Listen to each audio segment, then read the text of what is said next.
Exodus chapter 1. Now these are the names of the children of Israel which came into Egypt.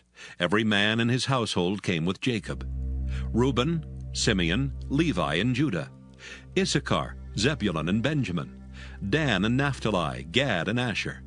And all the souls that came out of the loins of Jacob were 70 souls, for Joseph was in Egypt already. And Joseph died, and all his brethren, and all that generation.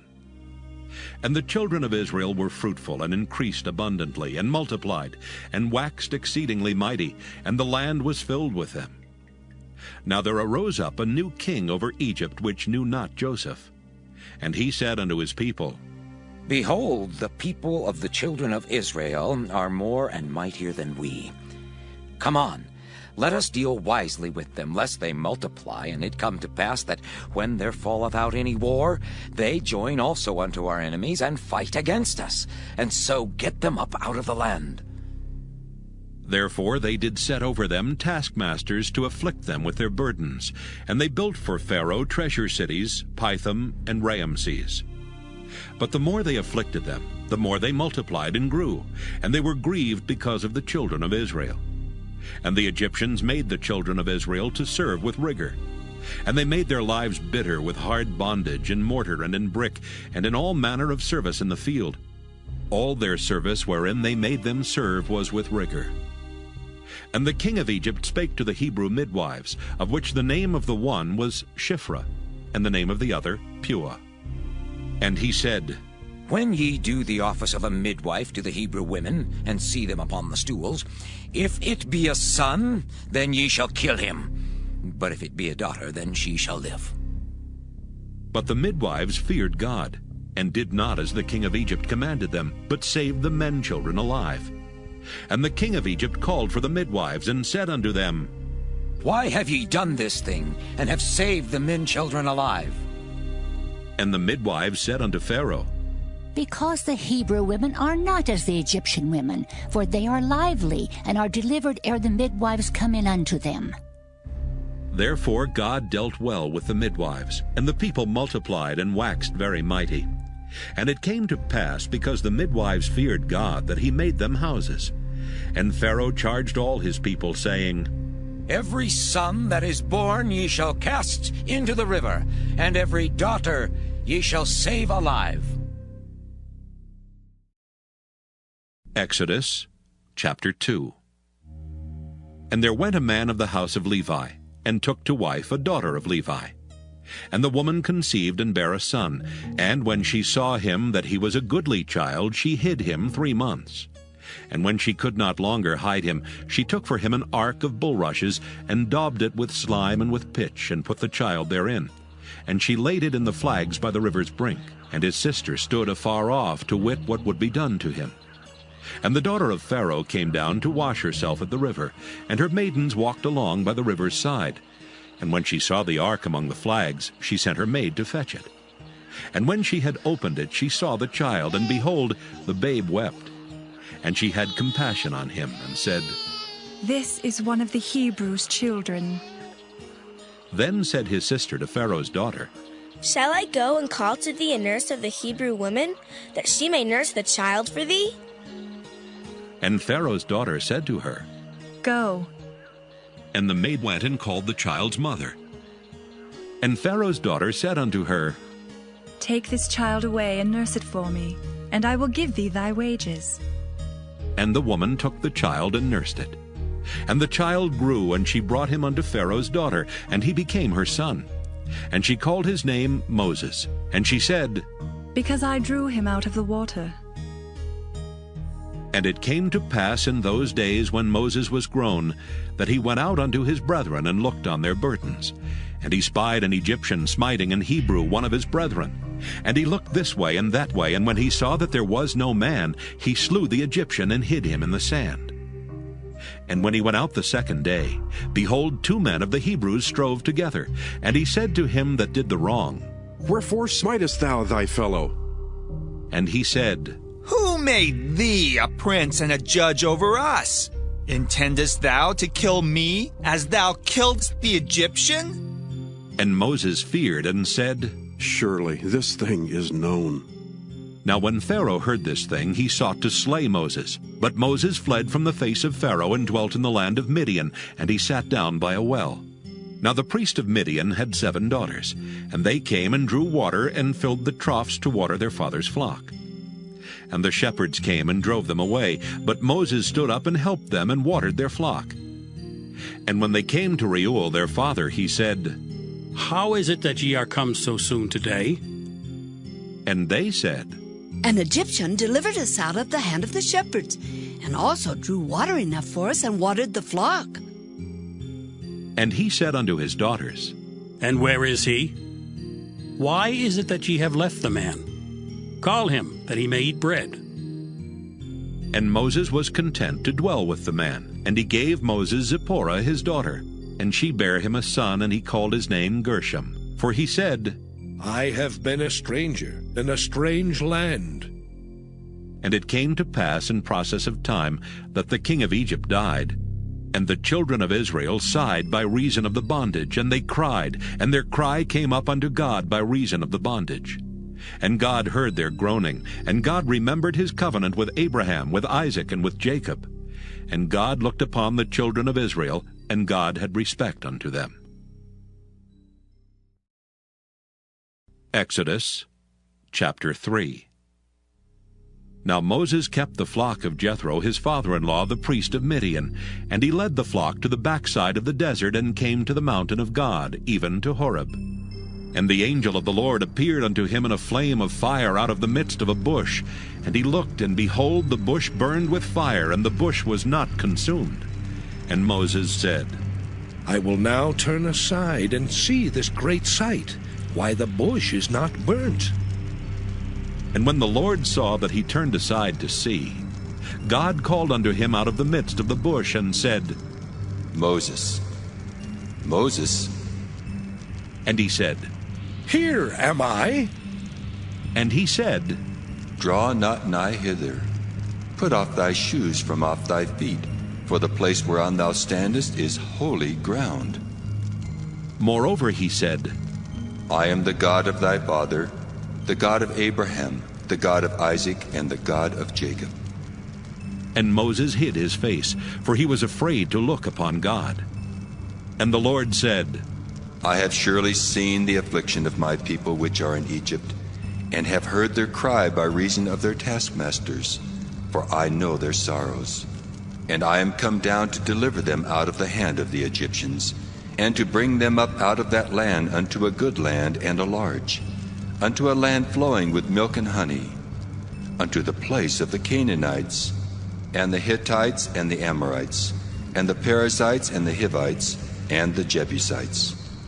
Now therefore, behold, the cry of the children of Israel is come unto me, and I have also seen the oppression wherewith the Egyptians oppress them. Come now therefore, and I will send thee unto Pharaoh, that thou mayest bring forth my people, the children of Israel, out of Egypt. And Moses said unto God, Who am I, that I should go unto Pharaoh, and that I should bring forth the children of Israel out of Egypt? And he said, Certainly I will be with thee, and this shall be a token unto thee that I have sent thee. When thou hast brought forth the people out of Egypt, ye shall serve God upon this mountain. And Moses said unto God, Behold, when I come unto the children of Israel, and shall say unto them, The God of your fathers hath sent me unto you, and they shall say to me, What is his name? What shall I say unto them? And God said unto Moses, I am that I am. And he said, Thus shalt thou say unto the children of Israel, I am hath sent me unto you. And God said moreover unto Moses, Thus shalt thou say unto the children of Israel, The Lord God of your fathers, the God of Abraham, the God of Isaac, and the God of Jacob hath sent me unto you. This is my name forever, and this is my memorial unto all generations. Go and gather the elders of Israel together, and say unto them, The Lord God of your fathers, the God of Abraham, of Isaac, and of Jacob, appeared unto me, saying, I have surely visited you, and seen that which is done to you in Egypt, And I have said, I will bring you up out of the affliction of Egypt unto the land of the Canaanites, and the Hittites, and the Amorites, and the Perizzites, and the Hivites, and the Jebusites, unto a land flowing with milk and honey. And they shall hearken to thy voice, and thou shalt come, thou and the elders of Israel, unto the king of Egypt. And ye shall say unto him, The Lord God of the Hebrews hath met with us. And now let us go, we beseech thee, 3 days' journey into the wilderness, that we may sacrifice to the Lord our God. And I am sure that the king of Egypt will not let you go, no, not by a mighty hand. And I will stretch out my hand and smite Egypt with all my wonders, which I will do in the midst thereof, and after that he will let you go. And I will give this people favor in the sight of the Egyptians, and it shall come to pass that when ye go, ye shall not go empty. But every woman shall borrow of her neighbor, and of her that sojourneth in her house, jewels of silver, and jewels of gold, and raiment. And ye shall put them upon your sons and upon your daughters, and ye shall spoil the Egyptians. Exodus chapter 4. And Moses answered and said, But behold, they will not believe me, nor hearken unto my voice, for they will say, The Lord hath not appeared unto thee. And the Lord said unto him, What is that in thine hand? And he said, A rod. And he said, Cast it on the ground. And he cast it on the ground, and it became a serpent, and Moses fled from before it. And the Lord said unto Moses, Put forth thine hand, and take it by the tail. And he put forth his hand, and caught it, and it became a rod in his hand, that they may believe that the Lord God of their fathers, the God of Abraham, the God of Isaac, and the God of Jacob hath appeared unto thee. And the Lord said furthermore unto him, Put now thine hand into thy bosom. And he put his hand into his bosom, and when he took it out, behold, his hand was leprous as snow. And he said, Put thine hand into thy bosom again. And he put his hand into his bosom again, and plucked it out of his bosom, and behold, it was turned again as his other flesh. And it shall come to pass, if they will not believe thee, neither hearken to the voice of the first sign, that they will believe the voice of the latter sign. And it shall come to pass, if they will not believe also these 2 signs, neither hearken unto thy voice, that thou shalt take of the water of the river, and pour it upon the dry land. And the water which thou takest out of the river shall become blood upon the dry land. And Moses said unto the Lord, O my Lord, I am not eloquent, neither heretofore nor since thou hast spoken unto thy servant, but I am slow of speech, and of a slow tongue. And the Lord said unto him, Who hath made man's mouth? Or who maketh the dumb, or deaf, or the seeing, or the blind? Have not I the Lord? Now therefore go, and I will be with thy mouth, and teach thee what thou shalt say.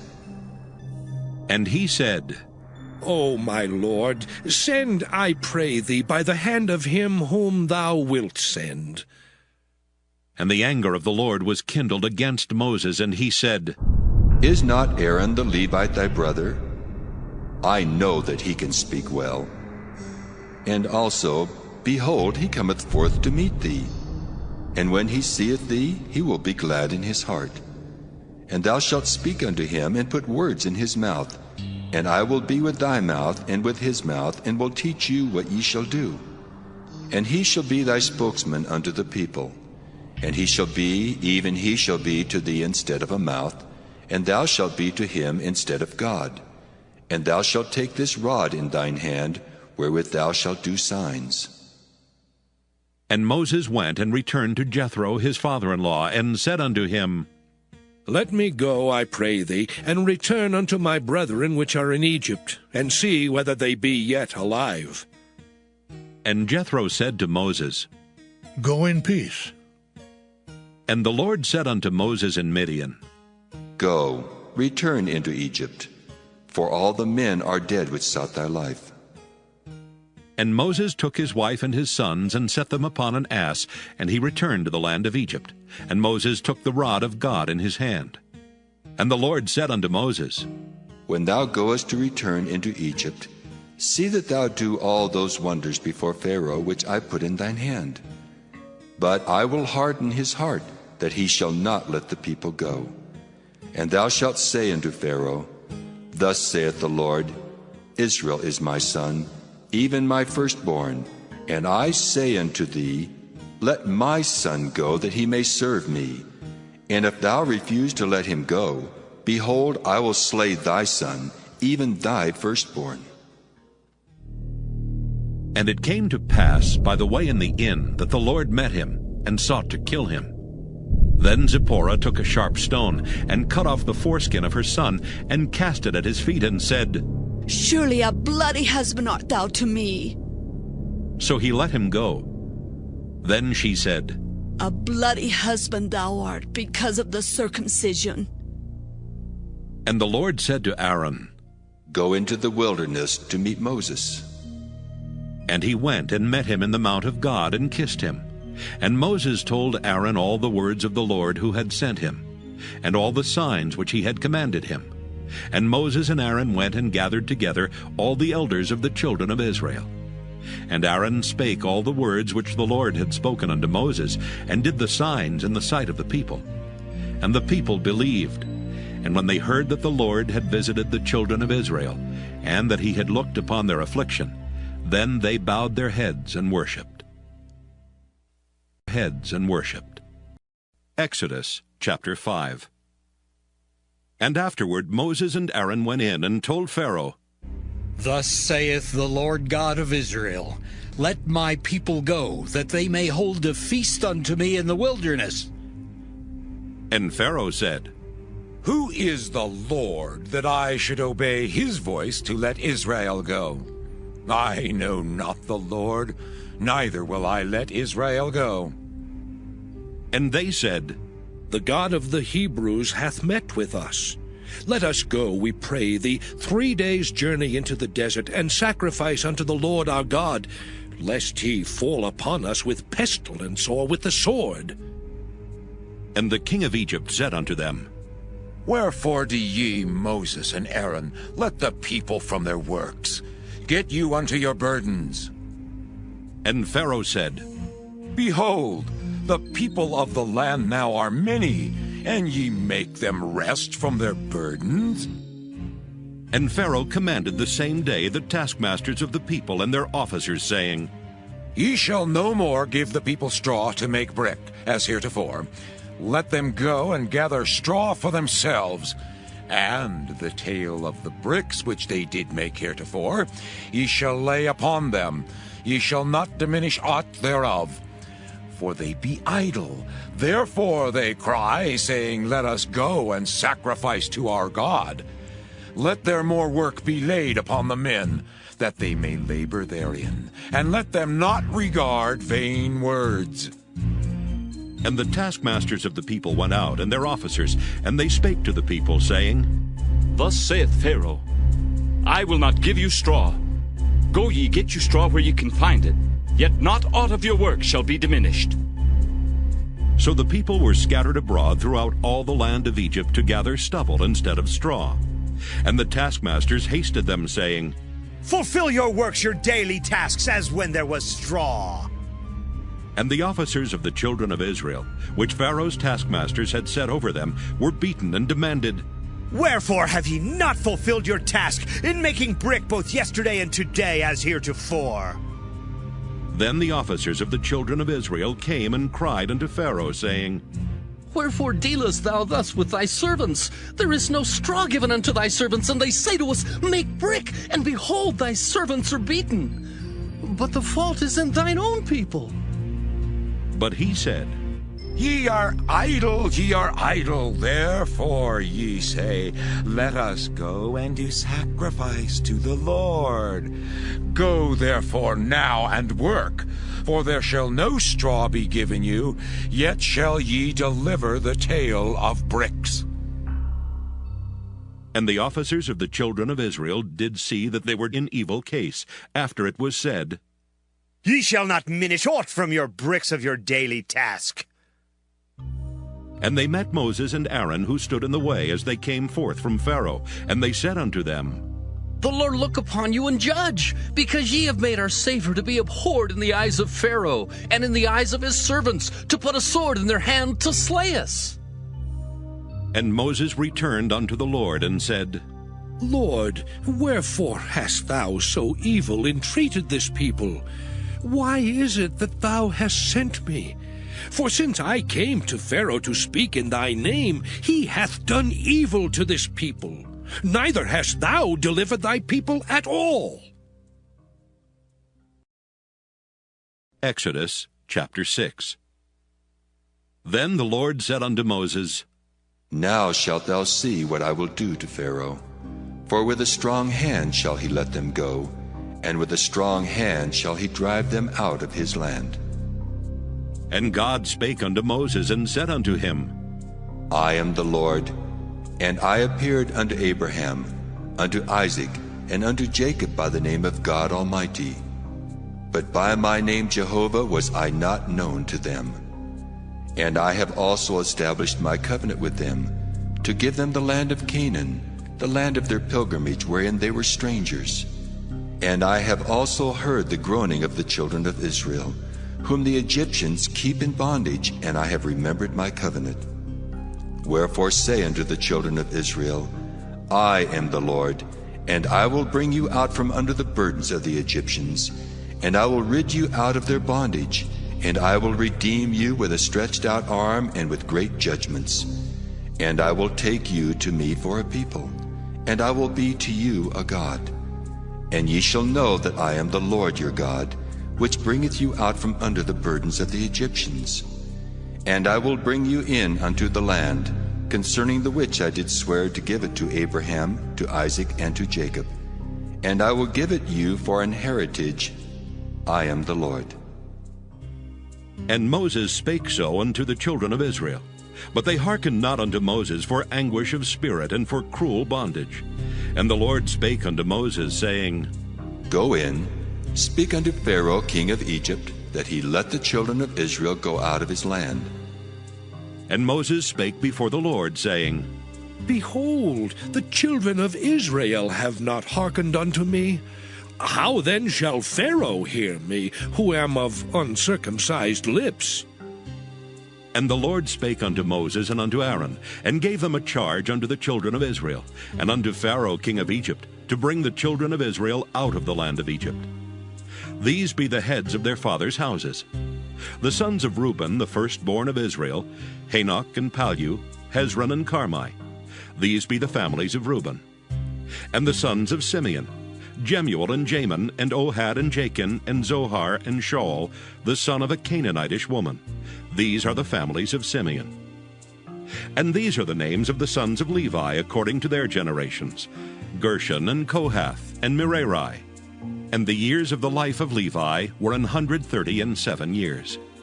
The sons of Gershon, Libni and Shimei according to their families. And the sons of Kohath, Amram and Izhar and Hebron and Uzziel. And the years of the life of Kohath were 133 years. And the sons of Merari, Mahali and Mushi. These are the families of Levi according to their generations. And Amram took him Jochebed, his father's sister, to wife, and she bare him Aaron and Moses. And the years of the life of Amram were 137 years. And the sons of Izhar, Korah and Nepheg and Zichri. And the sons of Uzziel, Mishael and Elzaphan and Zithri. And Aaron took him Elisheba, daughter of Aminadab, sister of Naashon, to wife, and she bare him Nadab and Abihu, Eleazar and Ithamar. And the sons of Korah, Asher and Elkanah, and Abisaph. These are the families of the Korhites. And Eleazar, Aaron's son, took him one of the daughters of Putiel to wife, and she bare him Phinehas. These are the heads of the fathers of the Levites according to their families. These are that Aaron and Moses, to whom the Lord said, Bring out the children of Israel from the land of Egypt, according to their armies.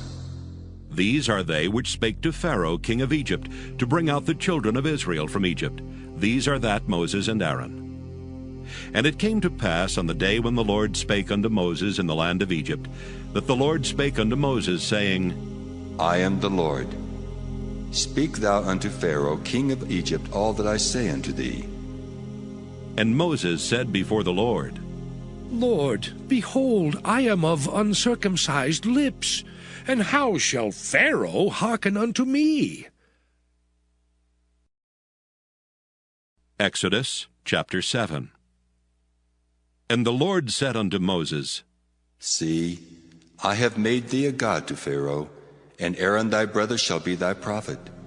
Thou shalt speak all that I command thee, and Aaron thy brother shall speak unto Pharaoh, that he send the children of Israel out of his land. And I will harden Pharaoh's heart, and multiply my signs and my wonders in the land of Egypt. But Pharaoh shall not hearken unto you, that I may lay my hand upon Egypt, and bring forth mine armies, and my people the children of Israel out of the land of Egypt by great judgments. And the Egyptians shall know that I am the Lord, when I stretch forth mine hand upon Egypt, and bring out the children of Israel from among them. And Moses and Aaron did as the Lord commanded them, so did they. And Moses was 80 years old, and Aaron 83 years old, when they spake unto Pharaoh. And the Lord spake unto Moses and unto Aaron, saying, When Pharaoh shall speak unto you, saying, Show a miracle for you, then thou shalt say unto Aaron, Take thy rod and cast it before Pharaoh, and it shall become a serpent. And Moses and Aaron went in unto Pharaoh, and they did so as the Lord had commanded. And Aaron cast down his rod before Pharaoh and before his servants, and it became a serpent. Then Pharaoh also called the wise men and the sorcerers. Now the magicians of Egypt, they also did in like manner with their enchantments. For they cast down every man his rod, and they became serpents. But Aaron's rod swallowed up their rods. And he hardened Pharaoh's heart, that he hearkened not unto them, as the Lord had said. And the Lord said unto Moses, Pharaoh's heart is hardened, he refuseth to let the people go. Get thee unto Pharaoh in the morning. Lo, he goeth out unto the water, and thou shalt stand by the river's brink against he come.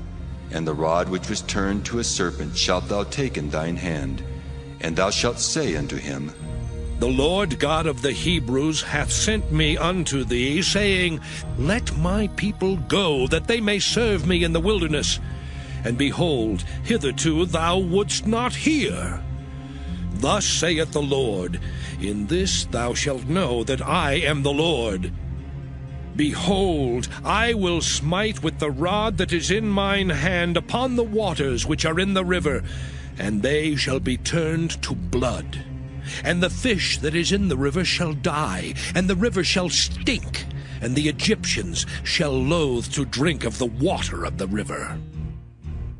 And the Lord spake unto Moses, Say unto Aaron, Take thy rod and stretch out thine hand upon the waters of Egypt, upon their streams, upon their rivers, and upon their ponds, and upon all their pools of water, that they may become blood, and that there may be blood throughout all the land of Egypt, both in vessels of wood and in vessels of stone. And Moses and Aaron did so as the Lord commanded. And he lifted up the rod, and smote the waters that were in the river, in the sight of Pharaoh, and in the sight of his servants. And all the waters that were in the river were turned to blood. And the fish that was in the river died, and the river stank, and the Egyptians could not drink of the water of the river. And there was blood throughout all the land of Egypt.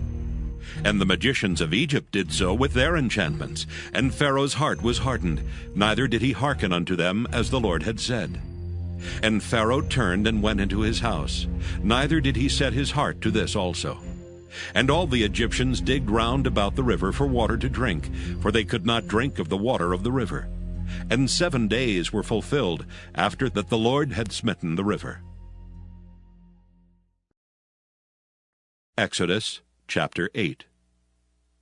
And the Lord spake unto Moses, Go unto Pharaoh, and say unto him, Thus saith the Lord, Let my people go, that they may serve me. And if thou refuse to let them go, behold, I will smite all thy borders with frogs. And the river shall bring forth frogs abundantly, which shall go up and come into thine house, and into thy bedchamber, and upon thy bed, and into the house of thy servants, and upon thy people, and into thine ovens, and into thy kneading troughs. And the frogs shall come up both on thee, and upon thy people, and upon all thy servants. And the Lord spake unto Moses, Say unto Aaron, Stretch forth thine hand with thy rod over the streams, over the rivers and over the ponds, and cause frogs to come up upon the land of Egypt. And Aaron stretched out his hand over the waters of Egypt, and the frogs came up and covered the land of Egypt. And the magicians did so with their enchantments, and brought up frogs upon the land of Egypt. Then Pharaoh called for Moses and Aaron, and said, Entreat the Lord that he may take away the frogs from me and from my people, and I will let the people go, that they may do sacrifice unto the Lord. And Moses said unto Pharaoh, Glory over me.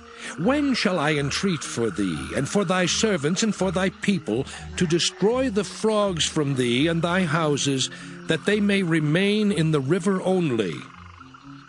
And he said, Tomorrow.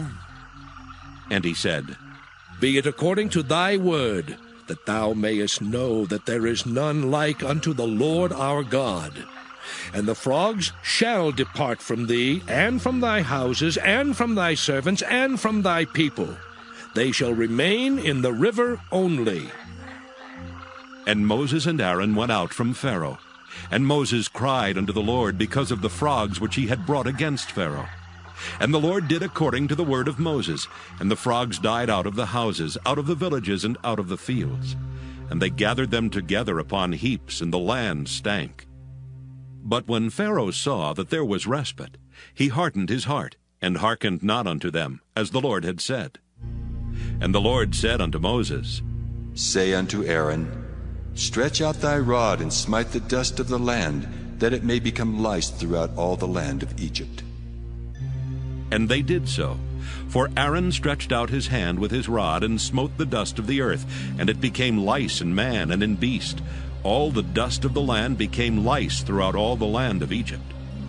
And the magicians did so with their enchantments to bring forth lice, but they could not. So there were lice upon man and upon beast. Then the magician said unto Pharaoh, This is the finger of God. And Pharaoh's heart was hardened, and he hearkened not unto them, as the Lord had said. And the Lord said unto Moses, Rise up early in the morning, and stand before Pharaoh. Lo, he cometh forth to the water, and say unto him, Thus saith the Lord, Let my people go, that they may serve me. Else, if thou wilt not let my people go, behold, I will send swarms of flies upon thee, and upon thy servants, and upon thy people, and into thy houses. And the houses of the Egyptians shall be full of swarms of flies, and also the ground whereon they are. And I will sever in that day the land of Goshen, in which my people dwell, that no swarms of flies shall be there. To the end thou mayest know that I am the Lord in the midst of the earth, and I will put a division between my people and thy people. Tomorrow shall this sign be. And the Lord did so.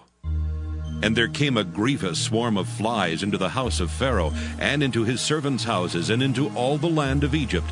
The land was corrupted by reason of the swarm of flies. And Pharaoh called for Moses and for Aaron, and said, Go ye, sacrifice to your God in the land. And Moses said, It is not meet so to do, for we shall sacrifice the abomination of the Egyptians to the Lord our God. Lo, shall we sacrifice the abomination of the Egyptians before their eyes, and will they not stone us? We will go 3 days' journey into the wilderness, and sacrifice to the Lord our God, as he shall command us. And Pharaoh said, I will let you go, that ye may sacrifice to the Lord your God in the wilderness. Only ye shall not go very far away. Entreat for me. And Moses said, Behold, I go out from thee, and I will entreat the Lord that the swarms of flies may depart from Pharaoh, from his servants, and from his people tomorrow. But let not Pharaoh deal deceitfully any more in not letting the people go to sacrifice to the Lord. And Moses went out from Pharaoh and entreated the Lord. And the Lord did according to the word of Moses, and he removed the swarms of flies from Pharaoh, from his servants, and from his people. There remained not one. And Pharaoh hardened his heart at this time also, neither would he let the people go. Exodus chapter 9.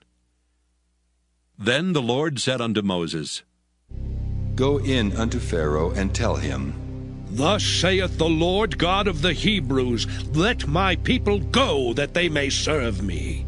For if thou refuse to let them go, and wilt hold them still, behold, the hand of the Lord is upon thy cattle which is in the field, upon the horses, upon the asses, upon the camels, upon the oxen, and upon the sheep. There shall be a very grievous murrain. And the Lord shall sever between the cattle of Israel and the cattle of Egypt, and there shall nothing die of all that is the children's of Israel. And the Lord appointed a set time, saying, Tomorrow the Lord shall do this thing in the land. And the Lord did that thing on the morrow, and all the cattle of Egypt died. But of the cattle of the children of Israel died not one. And Pharaoh sent, and behold, there was not one of the cattle of the Israelites dead. And the heart of Pharaoh was hardened, and he did not let the people go. And the Lord said unto Moses and unto Aaron, Take to you handfuls of ashes of the furnace, and let Moses sprinkle it toward the heaven in the sight of Pharaoh. And it shall become small dust in all the land of Egypt, and shall be a boil breaking forth with blains upon man and upon beast, throughout all the land of Egypt. And they took ashes of the furnace and stood before Pharaoh. And Moses sprinkled it up toward heaven, and it became a boil breaking forth with blains upon man and upon beast. And the magicians could not stand before Moses because of the boils, for the boil was upon the magicians and upon all the Egyptians. And the Lord hardened the heart of Pharaoh, and he hearkened not unto them, as the Lord had spoken unto Moses. And the Lord said unto Moses, Rise up early in the morning, and stand before Pharaoh, and say unto him, Thus saith the Lord God of the Hebrews, Let my people go, that they may serve me. For I will at this time send all my plagues upon thine heart, and upon thy servants, and upon thy people, that thou mayest know that there is none like me in all the earth. For now I will stretch out my hand, that I may smite thee and thy people with pestilence, and thou shalt be cut off from the earth. And in very deed for this cause have I raised thee up, for to show in thee my power, and that my name may be declared throughout all the earth. As yet exaltest thou thyself against my people, that thou wilt not let them go? Behold, tomorrow, about this time, I will cause it to rain a very grievous hail, such as hath not been in Egypt since the foundation thereof, even until now. Send therefore now, and gather thy cattle, and all that thou hast in the field. For upon every man and beast which shall be found in the field, and shall not be brought home, the hail shall come down upon them, and they shall die. He that feared the word of the Lord among the servants of Pharaoh made his servants and his cattle flee into the houses. And he that regarded not the word of the Lord left his servants and his cattle in the field. And the Lord said unto Moses, Stretch forth thine hand toward heaven, that there may be hail in all the land of Egypt, upon man and upon beast, and upon every herb of the field throughout the land of Egypt. And Moses stretched forth his rod toward heaven, and the Lord sent thunder and hail, and the fire ran along upon the ground. And the Lord rained hail upon the land of Egypt. So there was hail and fire mingled with the hail, very grievous, such as there was none like it in all the land of Egypt since it became a nation. And the hail smote throughout all the land of Egypt all that was in the field, both man and beast. And the hail smote every herb of the field, and brake every tree of the field. Only in the land of Goshen, where the children of Israel were, was there no hail. And Pharaoh sent and called for Moses and Aaron, and said unto them, I have sinned this time. The Lord is righteous, and I and my people are wicked. Entreat the Lord, for it is enough that there be no more mighty thunderings and hail, and I will let you go, and ye shall stay no longer. And Moses said unto him, As soon as I am gone out of the city, I will spread abroad my hands unto the Lord. And the thunder shall cease, neither shall there be any more hail, that thou mayest know how that the earth is the Lord's. But as for thee and thy servants, I know that ye will not yet fear the Lord God. And the flax and the barley was smitten, for the barley was in the ear, and the flax was bold. But the wheat and the rye were not smitten, for they were not grown up. And Moses went out of the city from Pharaoh, and spread abroad his hands unto the Lord. And the thunders and hail ceased, and the rain was not poured upon the earth. And when Pharaoh saw that the rain and the hail and the thunders were ceased, he sinned yet more, and hardened his heart, he and his servants. And the heart of Pharaoh was hardened, neither would he let the children of Israel go, as the Lord had spoken by Moses. Exodus chapter 10. And the Lord said unto Moses, Go in unto Pharaoh, for I have hardened his heart and the heart of his servants, that I might show these my signs before him, and that thou mayest tell in the ears of thy son, and of thy son's son, what things I have wrought in Egypt, and my signs which I have done among them, that ye may know how that I am the Lord. And Moses and Aaron came in unto Pharaoh, and said unto him, Thus saith the Lord God of the Hebrews, How long wilt thou refuse to humble thyself before me? Let my people go, that they may serve me. Else, if thou refuse to let my people go, behold, tomorrow will I bring the locusts into thy coast, and they shall cover the face of the earth, that one cannot be able to see the earth. And they shall eat the residue of that which is escaped, which remaineth unto you from the hail, and shall eat every tree which groweth for you out of the field. And they shall fill thy houses, and the houses of all thy servants, and the houses of all the Egyptians, which neither thy fathers nor thy fathers' fathers have seen, since the day that they were upon the earth unto this day. And he turned himself and went out from Pharaoh. And Pharaoh's servants said unto him, How long shall this man be a snare to us? Let the men go, that they may serve the Lord their God. Knowest thou not yet that Egypt is destroyed? And Moses and Aaron were brought again unto Pharaoh, and he said unto them, Go, serve the Lord your God. But who are they that shall go?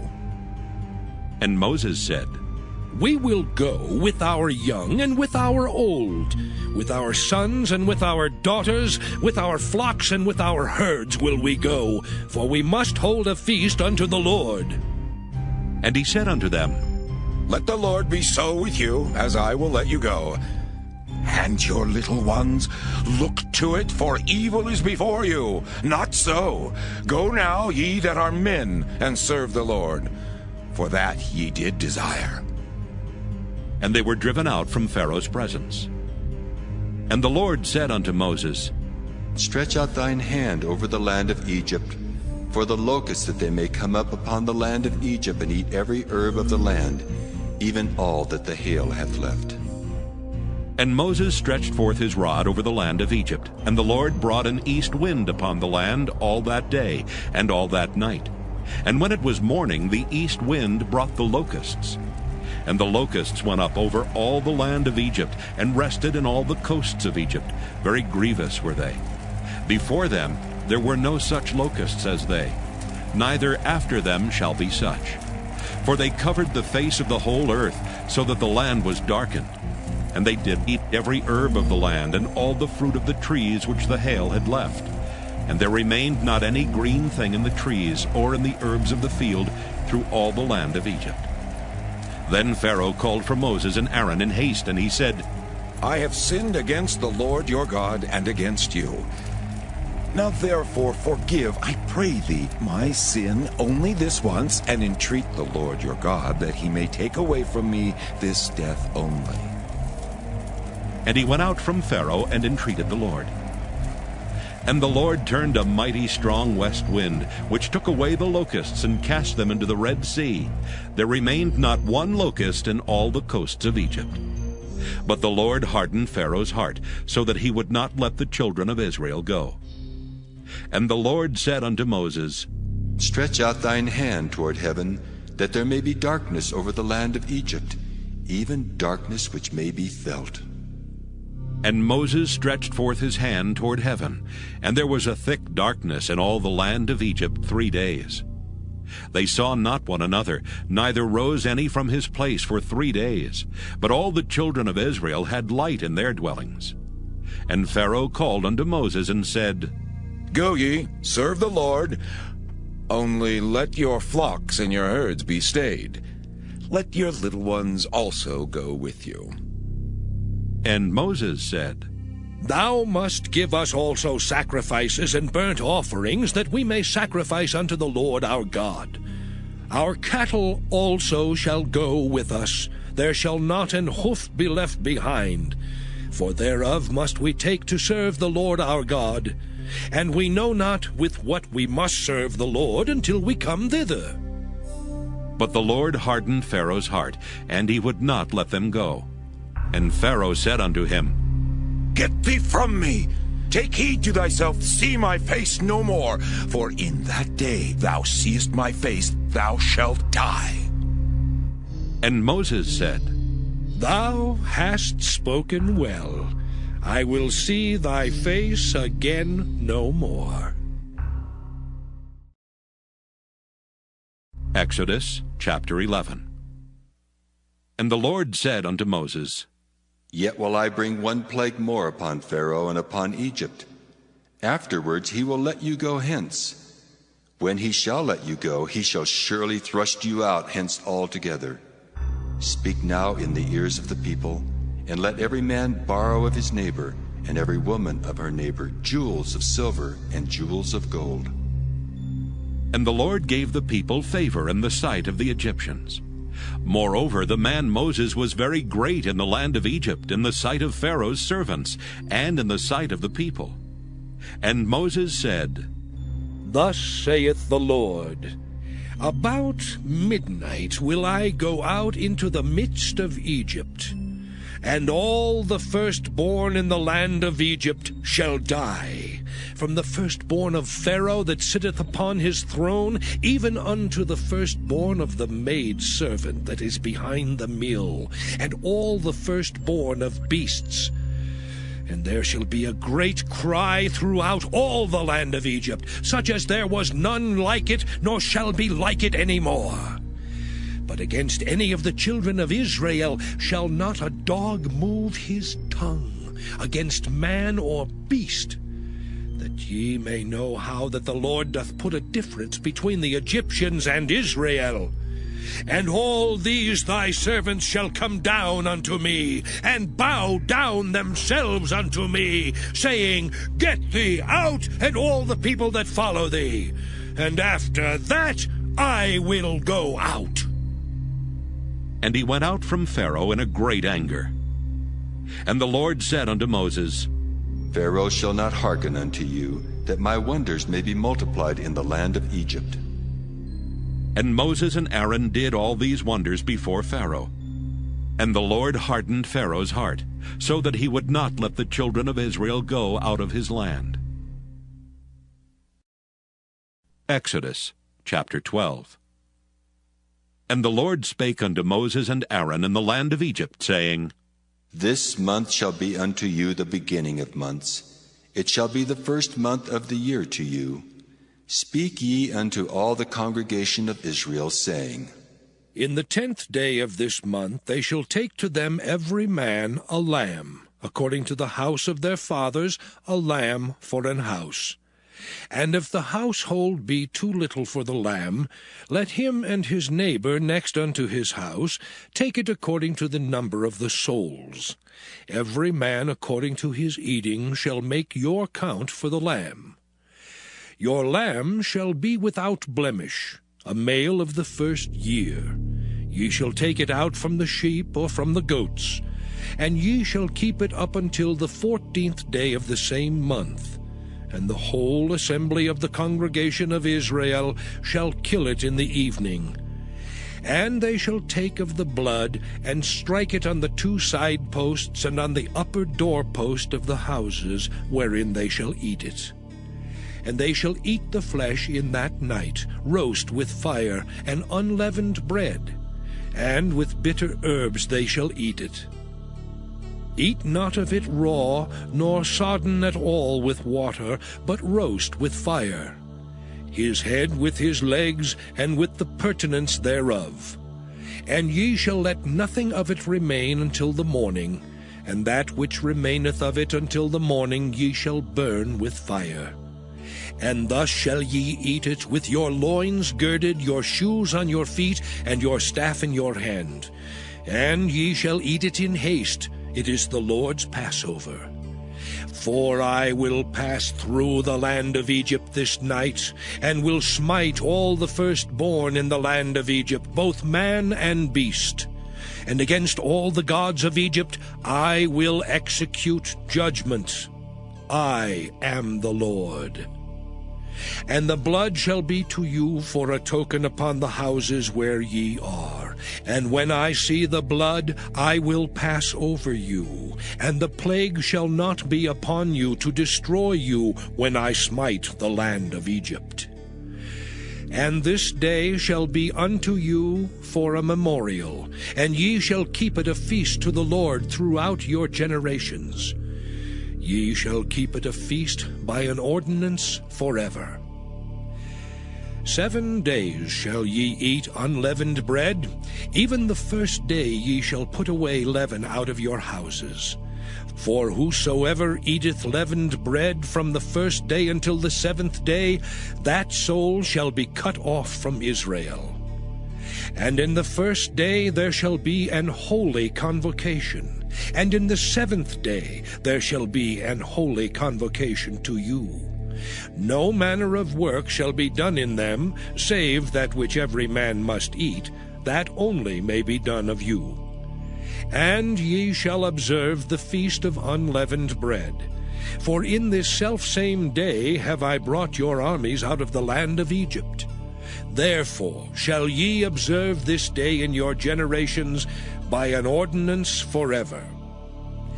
In the 1st month, on the 14th day of the month at even, ye shall eat unleavened bread, until the 21st day of the month at even.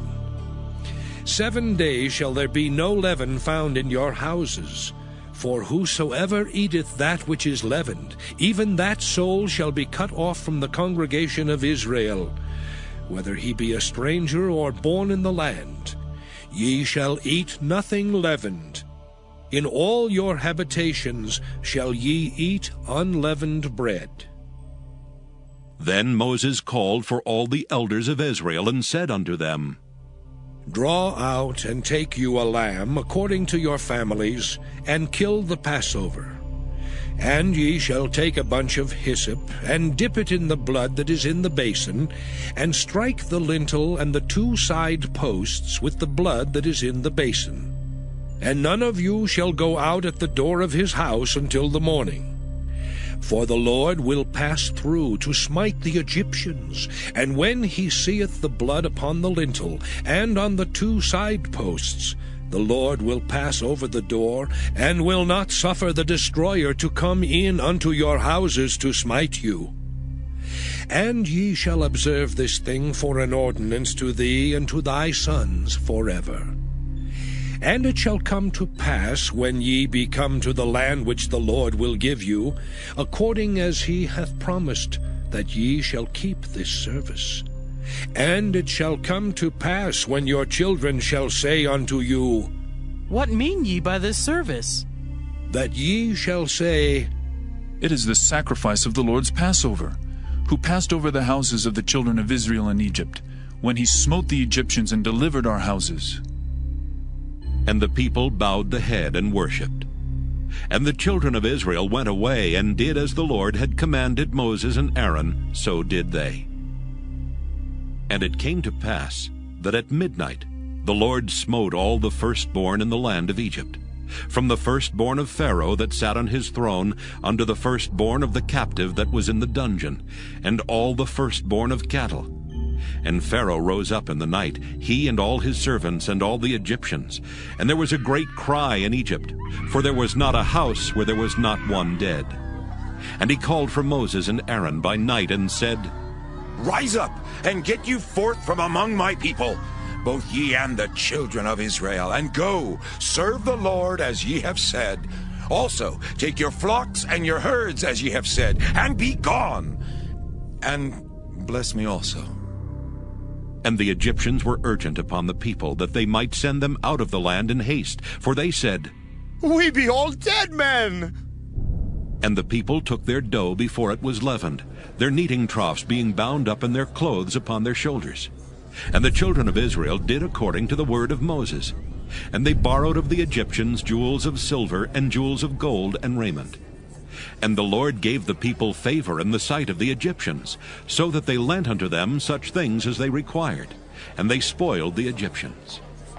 And the children of Israel journeyed from Ramesses to Succoth, about 600,000 on foot that were men beside children. And a mixed multitude went up also with them, and flocks and herds, even very much cattle. And they baked unleavened cakes of the dough which they brought forth out of Egypt, for it was not leavened, because they were thrust out of Egypt and could not tarry, neither had they prepared for themselves any victual. Now the sojourning of the children of Israel who dwelt in Egypt was 430 years. And it came to pass at the end of the 430 years, even the selfsame day it came to pass, that all the hosts of the Lord went out from the land of Egypt. It is a night to be much observed unto the Lord for bringing them out from the land of Egypt. This is that night of the Lord to be observed of all the children of Israel in their generations. And the Lord said unto Moses and Aaron, This is the ordinance of the Passover. There shall no stranger eat thereof, but every man's servant that is bought for money, when thou hast circumcised him, then shall he eat thereof. A foreigner and an hired servant shall not eat thereof. In one house shall it be eaten. Thou shalt not carry forth aught of the flesh abroad out of the house, neither shall ye break a bone thereof. All the congregation of Israel shall keep it. And when a stranger shall sojourn with thee, and will keep the Passover to the Lord, let all his males be circumcised, and then let him come near and keep it. And he shall be as one that is born in the land, for no uncircumcised person shall eat thereof. One law shall be to him that is homeborn, and unto the stranger that sojourneth among you. Thus did all the children of Israel. As the Lord commanded Moses and Aaron, so did they. And it came to pass the selfsame day that the Lord did bring the children of Israel out of the land of Egypt by their armies. By their armies. Exodus chapter 13. And the Lord spake unto Moses, saying, Sanctify unto me all the firstborn, whatsoever openeth the womb among the children of Israel, both of man and of beast, it is mine. And Moses said unto the people, Remember this day in which ye came out from Egypt, out of the house of bondage. For by strength of hand the Lord brought you out from this place. there shall no leavened bread be eaten. This day came ye out in the month Abib. And it shall be, when the Lord shall bring thee into the land of the Canaanites, and the Hittites, and the Amorites, and the Hivites, and the Jebusites, which he sware unto thy fathers to give thee, a land flowing with milk and honey, that thou shalt keep this service in this month. 7 days thou shalt eat unleavened bread, and in the 7th day shall be a feast to the Lord. Unleavened bread shall be eaten 7 days, and there shall no leavened bread be seen with thee, neither shall there be leaven seen with thee in all thy quarters. And thou shalt show thy son in that day, saying, This is done because of that which the Lord did unto me when I came forth out of Egypt. And it shall be for a sign unto thee upon thine hand, and for a memorial between thine eyes, that the Lord's law may be in thy mouth. For with a strong hand hath the Lord brought thee out of Egypt. Thou shalt therefore keep this ordinance in his season from year to year. And it shall be, when the Lord shall bring thee into the land of the Canaanites, as he sware unto thee and to thy fathers, and shall give it thee, that thou shalt set apart unto the Lord all that openeth the matrix, and every firstling that cometh of a beast which thou hast, the males shall be the Lord's. And every firstling of an ass thou shalt redeem with a lamb. And if thou wilt not redeem it, then thou shalt break his neck. And all the firstborn of man among thy children shalt thou redeem. And it shall be, when thy son asketh thee in time to come, saying, What is this? That thou shalt say unto him, By strength of hand the Lord brought us out from Egypt, from the house of bondage. And it came to pass, when Pharaoh would hardly let us go, that the Lord slew all the firstborn in the land of Egypt, both the firstborn of man and the firstborn of beast. Therefore I sacrifice to the Lord all that open the matrix, being males. But all the firstborn of my children I redeem. And it shall be for a token upon thine hand, and for frontlets between thine eyes. For by strength of hand the Lord brought us forth out of Egypt. And it came to pass, when Pharaoh had let the people go, that God led them not through the way of the land of the Philistines, although that was near. For God said, Lest peradventure the people repent when they see war, and they return to Egypt. But God led the people about through the way of the wilderness of the Red Sea, and the children of Israel went up harnessed out of the land of Egypt. And Moses took the bones of Joseph with him, for he had straitly sworn the children of Israel, saying, God will surely visit you, and ye shall carry up my bones away hence with you. And they took their journey from Succoth, and encamped in Etham in the edge of the wilderness. And the Lord went before them by day in a pillar of a cloud, to lead them the way, and by night in a pillar of fire, to give them light, to go by day and night. He took not away the pillar of the cloud by day, nor the pillar of fire by night, from before the people. From before. Exodus chapter 14.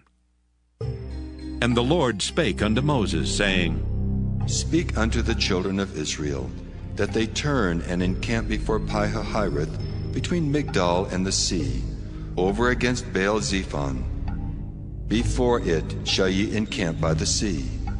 For Pharaoh will say of the children of Israel, They are entangled in the land, the wilderness hath shut them in. And I will harden Pharaoh's heart, that he shall follow after them. And I will be honored upon Pharaoh, and upon all his host, that the Egyptians may know that I am the Lord.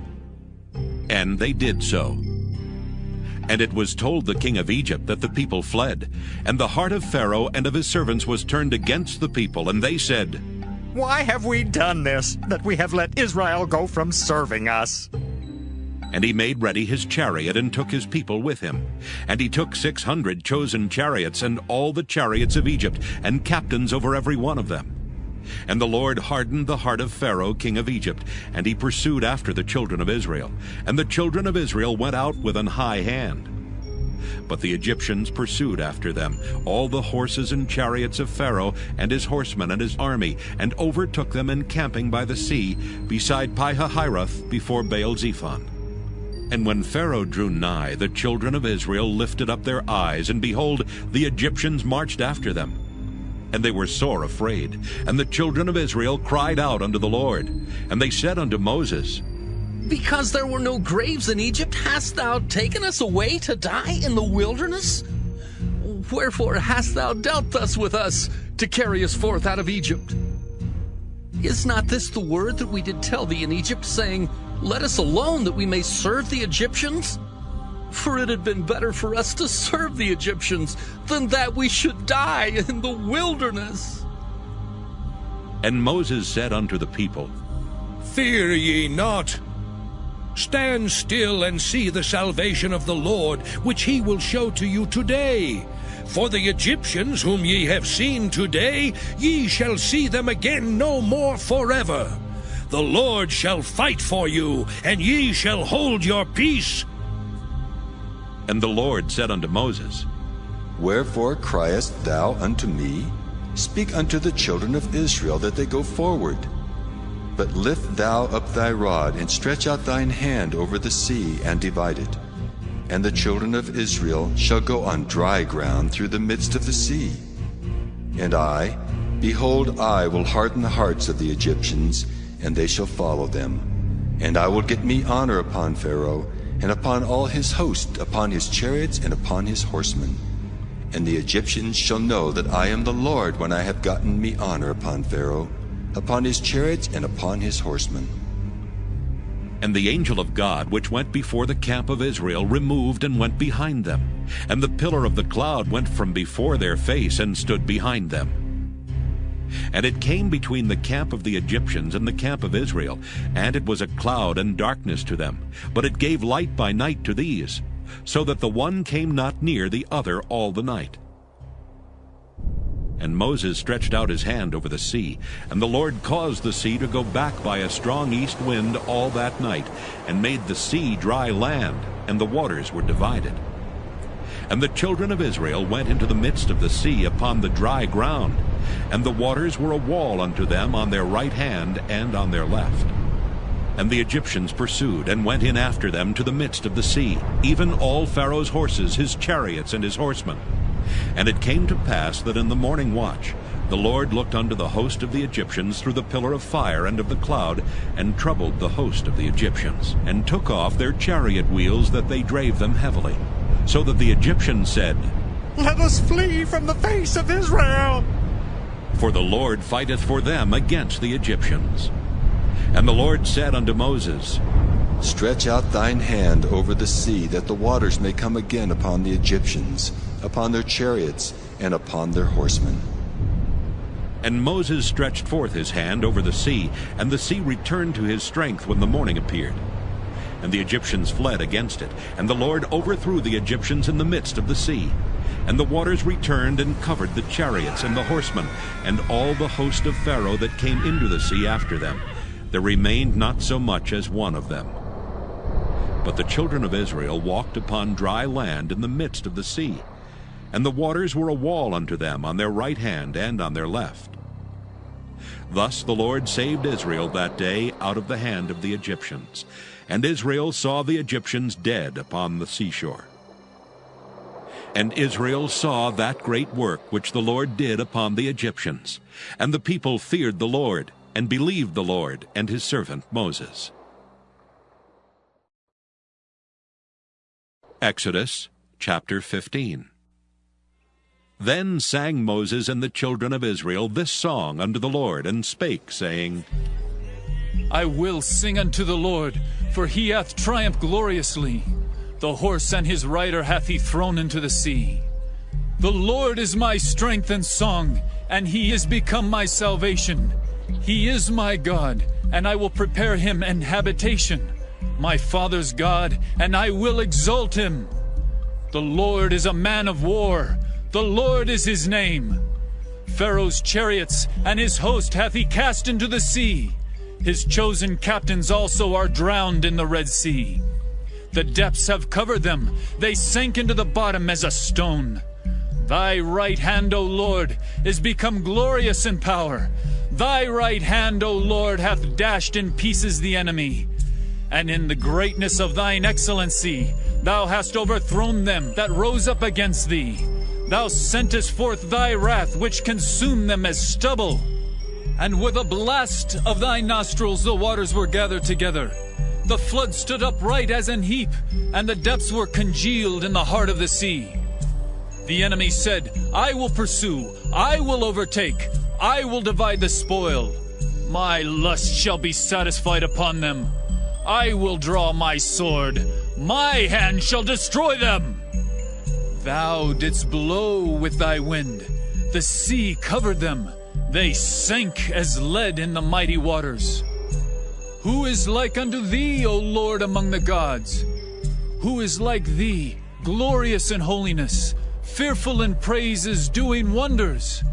Thou stretchest out thy right hand, the earth swallowed them. Thou in thy mercy hast led forth the people which thou hast redeemed. Thou hast guided them in thy strength unto thy holy habitation. The people shall hear and be afraid. Sorrow shall take hold on the inhabitants of Palestina. Then the dukes of Edom shall be amazed. The mighty men of Moab, trembling, shall take hold upon them. All the inhabitants of Canaan shall melt away. Fear and dread shall fall upon them. By the greatness of thine arm, they shall be as still as a stone. Till thy people pass over, O Lord, till the people pass over which thou hast purchased. Thou shalt bring them in and plant them in the mountain of thine inheritance, in the place, O Lord, which thou hast made for thee to dwell in the sanctuary, O Lord, which thy hands have established. The Lord shall reign forever and ever. For the horse of Pharaoh went in with his chariots and with his horsemen into the sea, and the Lord brought again the waters of the sea upon them.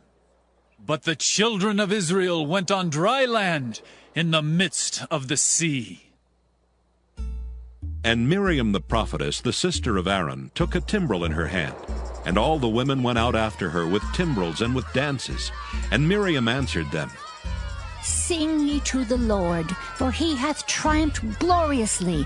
The horse and his rider hath he thrown into the sea.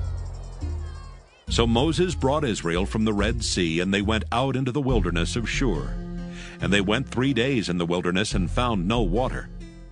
And when they came to Marah, they could not drink of the waters of Marah, for they were bitter. Therefore the name of it was called Marah. And the people murmured against Moses, saying, What shall we drink? And he cried unto the Lord. And the Lord showed him a tree, which when he had cast into the waters were made sweet. There he made for them a statute and an ordinance, and there he proved them, and said, If thou wilt diligently hearken to the voice of the Lord thy God, and wilt do that which is right in his sight, and wilt give ear to his commandments, and keep all his statutes, I will put none of these diseases upon thee, which I have brought upon the Egyptians. For I am the Lord that healeth thee. And they came to Elim, where were 12 wells of water, and 70 palm trees, and they encamped there by the waters. Exodus chapter 16. And they took their journey from Elim, and all the congregation of the children of Israel came unto the wilderness of Sin, which is between Elim and Sinai, on the 15th day of the 2nd month after their departing out of the land of Egypt. And the whole congregation of the children of Israel murmured against Moses and Aaron in the wilderness. And the children of Israel said unto them, Would to God we had died by the hand of the Lord in the land of Egypt, when we sat by the flesh pots, and when we did eat bread to the full. For ye have brought us forth into this wilderness to kill this whole assembly with hunger. Then said the Lord unto Moses, Behold, I will rain bread from heaven for you, and the people shall go out and gather a certain rate every day, that I may prove them, whether they will walk in my law or no. And it shall come to pass that on the 6th day they shall prepare that which they bring in, and it shall be twice as much as they gather daily. And Moses and Aaron said unto all the children of Israel, At even then ye shall know that the Lord hath brought you out from the land of Egypt.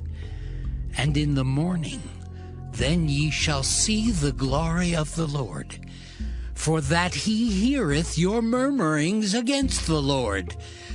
And what are we that ye murmur against us?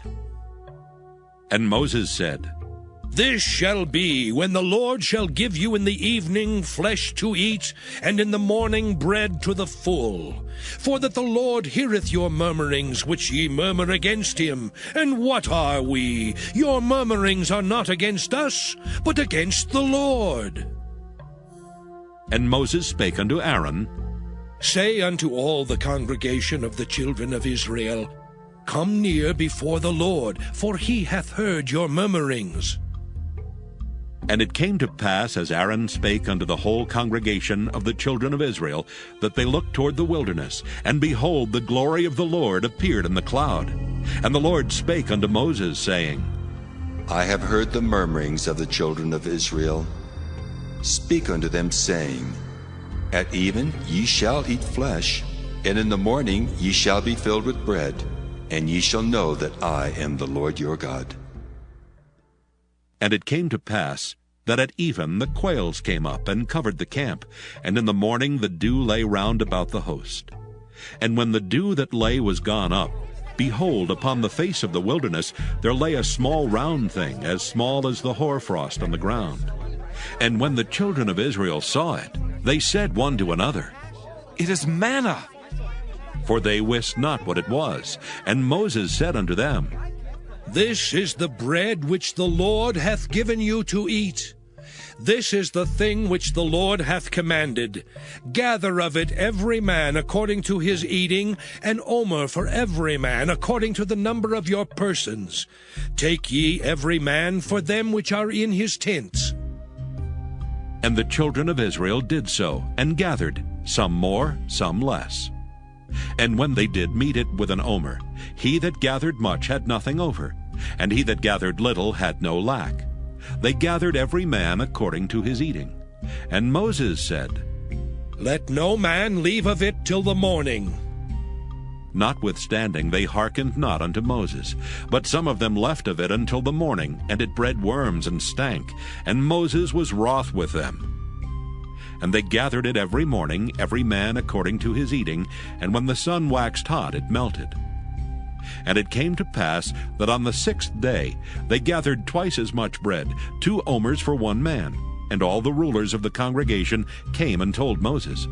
And he said unto them, This is that which the Lord hath said. Tomorrow is the rest of the holy Sabbath unto the Lord. Bake that which ye will bake today, and seethe that ye will seethe. And that which remaineth over lay up for you to be kept until the morning. And they laid it up till the morning as Moses bade, and it did not stink, neither was there any worm therein. And Moses said, Eat that today, for today is a Sabbath unto the Lord. Today ye shall not find it in the field. 6 days ye shall gather it, but on the 7th day, which is the Sabbath, in it there shall be none. And it came to pass that there went out some of the people on the 7th day for to gather, and they found none. And the Lord said unto Moses, How long refuse ye to keep my commandments and my laws? See, for that the Lord hath given you the Sabbath. Therefore he giveth you on the 6th day the bread of 2 days. Abide ye every man in his place. Let no man go out of his place on the 7th day. So the people rested on the 7th day. And the house of Israel called the name thereof manna. And it was like coriander seed white, and the taste of it was like wafers made with honey. And Moses said, This is the thing which the Lord commandeth. Fill an omer of it to be kept for your generations, that they may see the bread wherewith I have fed you in the wilderness, when I brought you forth from the land of Egypt. And Moses said unto Aaron, Take a pot, and put an omer full of manna therein, and lay it up before the Lord, to be kept for your generations. As the Lord commanded Moses, so Aaron laid it up before the testimony to be kept. And the children of Israel did eat manna 40 years, until they came to a land inhabited. They did eat manna until they came unto the borders of the land of Canaan. Now an omer is the 10th part of an ephah. Exodus chapter 17. And all the congregation of the children of Israel journeyed from the wilderness of Sin after their journeys according to the commandment of the Lord, and pitched in Rephidim, and there was no water for the people to drink. Wherefore the people did chide with Moses, and said, Give us water that we may drink. And Moses said unto them, Why chide ye with me? Wherefore do ye tempt the Lord? And the people thirsted there for water, and the people murmured against Moses, and said, Wherefore is this that thou hast brought us up out of Egypt, to kill us and our children and our cattle with thirst? And Moses cried unto the Lord, saying, What shall I do unto this people? They be almost ready to stone me. And the Lord said unto Moses, Go on before the people, and take with thee of the elders of Israel, and thy rod wherewith thou smotest the river, take in thine hand, and go. Behold, I will stand before thee there upon the rock in Horeb, and thou shalt smite the rock, and there shall come water out of it, that the people may drink. And Moses did so in the sight of the elders of Israel. And he called the name of the place Massah and Meribah, because of the chiding of the children of Israel, and because they tempted the Lord, saying, Is the Lord among us or not? Then came Amalek and fought with Israel in Rephidim. And Moses said unto Joshua, Choose us out men, and go out, fight with Amalek. Tomorrow I will stand on the top of the hill with the rod of God in mine hand. So Joshua did as Moses had said to him, and fought with Amalek. And Moses, Aaron, and Hur went up to the top of the hill. And it came to pass, when Moses held up his hand, that Israel prevailed, and when he let down his hand, Amalek prevailed. But Moses' hands were heavy, and they took a stone and put it under him, and he sat thereon. And Aaron and Hur stayed up his hands, the one on the one side and the other on the other side, and his hands were steady until the going down of the sun. And Joshua discomfited Amalek and his people with the edge of the sword. And the Lord said unto Moses, Write this for a memorial in a book, and rehearse it in the ears of Joshua. For I will utterly put out the remembrance of Amalek from under heaven. And Moses built an altar, and called the name of it Jehovah Nissi. For he said, Because the Lord hath sworn that the Lord will have war with Amalek from generation to generation. Exodus chapter 18. When Jethro, the priest of Midian, Moses' father-in-law, heard of all that God had done for Moses and for Israel his people, and that the Lord had brought Israel out of Egypt, then Jethro, Moses' father-in-law, took Zipporah, Moses' wife, after he had sent her back, and her 2 sons, of which the name of the one was Gershom. For he said, I have been an alien in a strange land. And the name of the other was Eleazar. For the God of my father, said he, was mine help, and delivered me from the sword of Pharaoh. And Jethro, Moses' father-in-law, came with his sons and his wife unto Moses into the wilderness, where he encamped at the mount of God. And he said unto Moses, I, thy father-in-law Jethro, am come unto thee, and thy wife and her 2 sons with her. And Moses went out to meet his father-in-law, and did obeisance, and kissed him. And they asked each other of their welfare, and they came into the tent. And Moses told his father-in-law all that the Lord had done unto Pharaoh, and to the Egyptians for Israel's sake, and all the travail that had come upon them by the way, and how the Lord delivered them. And Jethro rejoiced for all the goodness which the Lord had done to Israel, whom he had delivered out of the hand of the Egyptians. And Jethro said, Blessed be the Lord, who hath delivered you out of the hand of the Egyptians, and out of the hand of Pharaoh, who hath delivered the people from under the hand of the Egyptians. Now I know that the Lord is greater than all gods, for in the thing wherein they dealt proudly he was above them. And Jethro, Moses' father-in-law, took a burnt offering and sacrifices for God. And Aaron came, and all the elders of Israel, to eat bread with Moses' father-in-law before God. And it came to pass on the morrow that Moses sat to judge the people, and the people stood by Moses from the morning unto the evening. And when Moses' father-in-law saw all that he did to the people, he said, What is this thing that thou doest to the people? Why sittest thou thyself alone, and all the people stand by thee from morning until even? And Moses said unto his father-in-law, Because the people come unto me to inquire of God. When they have a matter, they come unto me, and I judge between one and another, and I do make them know the statutes of God and his laws. And Moses' father-in-law said unto him, The thing that thou doest is not good. Thou wilt surely wear away both thou and this people that is with thee. For this thing is too heavy for thee. Thou art not able to perform it thyself alone. Hearken now unto my voice. I will give thee counsel, and God shall be with thee. Be thou for the people to Godward, that thou mayest bring the causes unto God. And thou shalt teach them ordinances and laws, and shalt show them the way wherein they must walk, and the work that they must do. Moreover, thou shalt provide out of all the people able men such as fear God, men of truth, hating covetousness, and place such over them to be rulers of thousands, and rulers of hundreds, rulers of 50s, and rulers of 10s. And let them judge the people at all seasons. And it shall be that every great matter they shall bring unto thee, but every small matter they shall judge. So shall it be easier for thyself, and they shall bear the burden with thee. If thou shalt do this thing, and God command thee so, then thou shalt be able to endure, and all this people shall also go to their place in peace. So Moses hearkened to the voice of his father-in-law, and did all that he had said. And Moses chose able men out of all Israel, and made them heads over the people, rulers of thousands, rulers of hundreds, rulers of 50s, and rulers of 10s. And they judged the people at all seasons. The hard causes they brought unto Moses, but every small matter they judged themselves. And Moses let his father-in-law depart, and he went his way into his own land. Exodus chapter 19.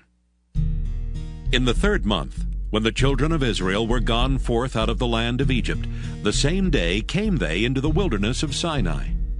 For they were departed from Rephidim, and were come to the desert of Sinai, and had pitched in the wilderness. And there Israel camped before the mount.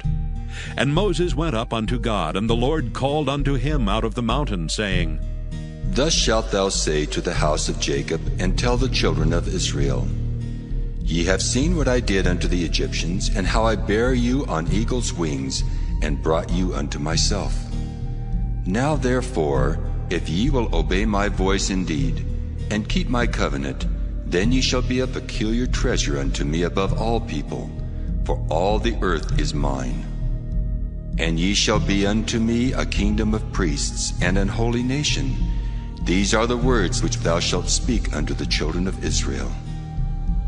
And Moses came and called for the elders of the people, and laid before their faces all these words which the Lord commanded him. And all the people answered together and said, All that the Lord hath spoken, we will do. And Moses returned the words of the people unto the Lord. And the Lord said unto Moses, Lo, I come unto thee in a thick cloud, that the people may hear when I speak with thee, and believe thee forever. And Moses told the words of the people unto the Lord. And the Lord said unto Moses, Go unto the people, and sanctify them today and tomorrow, and let them wash their clothes, and be ready against the 3rd day. For the 3rd day the Lord will come down in the sight of all the people upon Mount Sinai.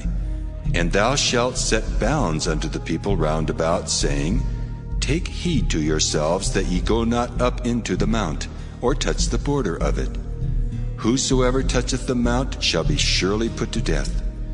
There shall not an hand touch it, but he shall surely be stoned or shot through. Whether it be beast or man, it shall not live. When the trumpet soundeth long, they shall come up to the mount. And Moses went down from the mount unto the people, and sanctified the people, and they washed their clothes. And he said unto the people, Be ready against the third day, come not at your wives. And it came to pass on the third day in the morning that there were thunders and lightnings, and a thick cloud upon the mount, and the voice of the trumpet exceeding loud, so that all the people that was in the camp trembled. And Moses brought forth the people out of the camp to meet with God, and they stood at the nether part of the mount. And Mount Sinai was altogether on a smoke, because the Lord descended upon it in fire. And the smoke thereof ascended as the smoke of a furnace, and the whole mount quaked greatly. And when the voice of the trumpet sounded long, and waxed louder and louder, Moses spake, and God answered him by a voice. And the Lord came down upon Mount Sinai on the top of the mount. And the Lord called Moses up to the top of the mount, and Moses went up. And the Lord said unto Moses, Go down, charge the people, lest they break through unto the Lord to gaze, and many of them perish. And let the priests also, which come near to the Lord, sanctify themselves, lest the Lord break forth upon them. And Moses said unto the Lord, The people cannot come up to Mount Sinai, for thou chargest us, saying, Set bounds about the mount, and sanctify it. And the Lord said unto him, Away, get thee down, and thou shalt come up, thou and Aaron with thee. But let not the priests and the people break through to come up unto the Lord, lest he break forth upon them. So Moses went down unto the people, and spake unto them. And spake. Exodus chapter 20. And God spake all these words, saying, I am the Lord thy God, which have brought thee out of the land of Egypt, out of the house of bondage. Thou shalt have no other gods before me. Thou shalt not make unto thee any graven image, or any likeness of anything that is in heaven above, or that is in the earth beneath, or that is in the water under the earth. Thou shalt not bow down thyself to them, nor serve them. For I, the Lord thy God, am a jealous God, visiting the iniquity of the fathers upon the children unto the third and fourth generation of them that hate me, and showing mercy unto thousands of them that love me and keep my commandments. Thou shalt not take the name of the Lord thy God in vain, for the Lord will not hold him guiltless that taketh his name in vain. Remember the Sabbath day to keep it holy. 6 days shalt thou labor and do all thy work. But the seventh day is the Sabbath of the Lord thy God. In it thou shalt not do any work, thou, nor thy son, nor thy daughter, thy manservant, nor thy maidservant, nor thy cattle, nor thy stranger that is within thy gates. For in 6 days the Lord made heaven and earth, the sea, and all that in them is, and rested the seventh day. Wherefore the Lord blessed the Sabbath day, and hallowed it. Honor thy father and thy mother, that thy days may be long upon the land which the Lord thy God giveth thee. Thou shalt not kill. Thou shalt not commit adultery. Thou shalt not steal. Thou shalt not bear false witness against thy neighbor. Thou shalt not covet thy neighbor's house. Thou shalt not covet thy neighbor's wife, nor his manservant, nor his maidservant, nor his ox, nor his ass, nor anything that is thy neighbor's. And all the people saw the thunderings, and the lightnings, and the noise of the trumpet, and the mountain smoking. And when the people saw it, they removed and stood afar off. And they said unto Moses, Speak thou with us, and we will hear, but let not God speak with us, lest we die. And Moses said unto the people, Fear not, for God is come to prove you, and that his fear may be before your faces, that ye sin not. And the people stood afar off, and Moses drew near unto the thick darkness where God was. And the Lord said unto Moses, Thus thou shalt say unto the children of Israel, Ye have seen that I have talked with you from heaven. Ye shall not make with me gods of silver, neither shall ye make unto you gods of gold. An altar of earth thou shalt make unto me, and shalt sacrifice thereon thy burnt offerings, and thy peace offerings, thy sheep and thine oxen. In all places where I record my name, I will come unto thee, and I will bless thee. And if thou wilt make me an altar of stone, thou shalt not build it of hewn stone. For if thou lift up thy tool upon it, thou hast polluted it. Neither shalt thou go up by steps unto mine altar, that thy nakedness be not discovered thereon. Exodus chapter 21. Now these are the judgments which thou shalt set before them.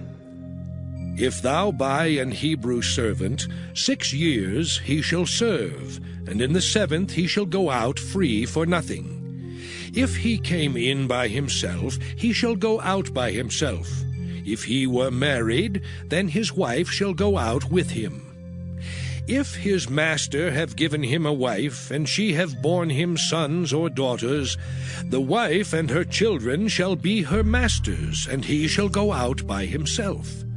And if the servant shall plainly say, I love my master, my wife and my children, I will not go out free, then his master shall bring him unto the judges.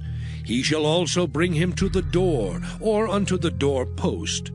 And his master shall bore his ear through with an awl, and he shall serve him forever.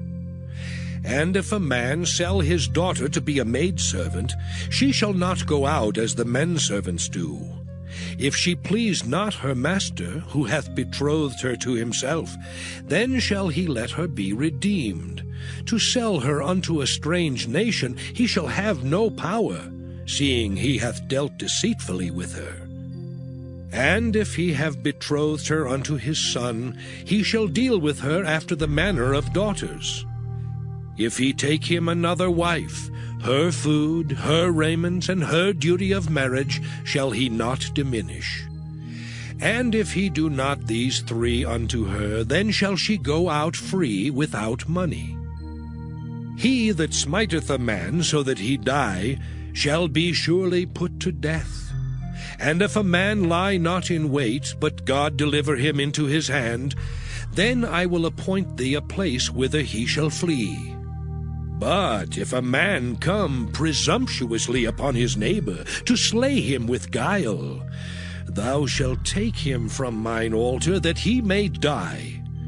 And he that smiteth his father or his mother shall be surely put to death. And he that stealeth a man and selleth him, or if he be found in his hand, he shall surely be put to death.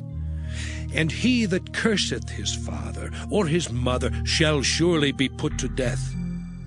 And if men strive together, and one smite another with a stone, or with his fist, and he die not, but keepeth his bed, if he rise again, and walk abroad upon his staff, then shall he that smote him be quit. Only he shall pay for the loss of his time, and shall cause him to be thoroughly healed. And if a man smite his servant or his maid with a rod, and he die under his hand, he shall be surely punished. Notwithstanding, if he continue a day or 2, he shall not be punished, for he is his money. If men strive and hurt a woman with child, so that her fruit depart from her, and yet no mischief follow, he shall be surely punished according as the woman's husband will lay upon him, and he shall pay as the judges determine. And if any mischief follow, then thou shalt give life for life, eye for eye, tooth for tooth, hand for hand, foot for foot, burning for burning, wound for wound, stripe for stripe. And if a man smite the eye of his servant, or the eye of his maid, that it perish, he shall let him go free for his eye's sake. And if he smite out his manservant's tooth, or his maidservant's tooth, he shall let him go free for his tooth's sake. If an ox gore a man or a woman, that they die, then the ox shall be surely stoned, and his flesh shall not be eaten, but the owner of the ox shall be quit. But if the ox were wont to push with his horn in time past, and it hath been testified to his owner, and he hath not kept him in, but that he hath killed a man or a woman, the ox shall be stoned, and his owner also shall be put to death. If there be laid on him a sum of money, then he shall give for the ransom of his life whatsoever is laid upon him. Whether he have gored a son, or have gored a daughter, according to this judgment shall it be done unto him. If the ox shall push a manservant or a maidservant, he shall give unto their master 30 shekels of silver, and the ox shall be stoned. And if a man shall open a pit, or if a man shall dig a pit and not cover it, and an ox or an ass fall therein, the owner of the pit shall make it good, and give money unto the owner of them, and the dead beast shall be his. And if one man's ox hurt another's, that he die, then they shall sell the live ox, and divide the money of it, and the dead ox also they shall divide. Or if it be known that the ox hath used to push in time past, and his owner hath not kept him in, he shall surely pay ox for ox, and the dead shall be his own. Exodus chapter 22. If a man shall steal an ox or a sheep, and kill it or sell it, he shall restore 5 oxen for an ox, and 4 sheep for a sheep. If a thief be found breaking up, and be smitten that he die, there shall no blood be shed for him. If the sun be risen upon him, there shall be blood shed for him, for he should make full restitution. If he have nothing, then he shall be sold for his theft. If the theft be certainly found in his hand alive, whether it be ox or ass or sheep, he shall restore double. If a man shall cause a field or vineyard to be eaten, and shall put in his beast, and shall feed in another man's field, of the best of his own field and of the best of his own vineyard shall he make restitution. If fire break out and catch in thorns, so that the stacks of corn or the standing corn or the field be consumed therewith, he that kindled the fire shall surely make restitution. If a man shall deliver unto his neighbor money or stuff to keep, and it be stolen out of the man's house, if the thief be found, let him pay double. If the thief be not found, then the master of the house shall be brought unto the judges, to see whether he have put his hand unto his neighbor's goods. For all manner of trespass, whether it be for ox, for ass, for sheep, for raiment, or for any manner of lost thing, which another challengeth to be his, the cause of both parties shall come before the judges. And whom the judges shall condemn, he shall pay double unto his neighbor. If a man deliver unto his neighbor an ass, or an ox, or a sheep, or any beast to keep, and it die, or be hurt, or driven away, no man seeing it, then shall an oath of the Lord be between them both, that he hath not put his hand unto his neighbor's goods, and the owner of it shall accept thereof, and he shall not make it good. And if it be stolen from him, he shall make restitution unto the owner thereof. If it be torn in pieces, then let him bring it for witness, and he shall not make good that which was torn. And if a man borrow aught of his neighbor, and it be hurt or die, the owner thereof being not with it, he shall surely make it good. But if the owner thereof be with it, he shall not make it good. If it be an hired thing, it came for his hire. And if a man entice a maid that is not betrothed, and lie with her, he shall surely endow her to be his wife. If her father utterly refuse to give her unto him, he shall pay money according to the dowry of virgins. Thou shalt not suffer a witch to live. Whosoever lieth with a beast shall surely be put to death. He that sacrificeth unto any god save unto the Lord only, he shall be utterly destroyed. Thou shalt neither vex a stranger nor oppress him, for ye were strangers in the land of Egypt. Ye shall not afflict any widow or fatherless child. If thou afflict them in any wise, and they cry at all unto me, I will surely hear their cry. And my wrath shall wax hot, and I will kill you with the sword, and your wives shall be widows, and your children fatherless. If thou lend money to any of my people that is poor by thee, thou shalt not be to him as an usurer, neither shalt thou lay upon him usury.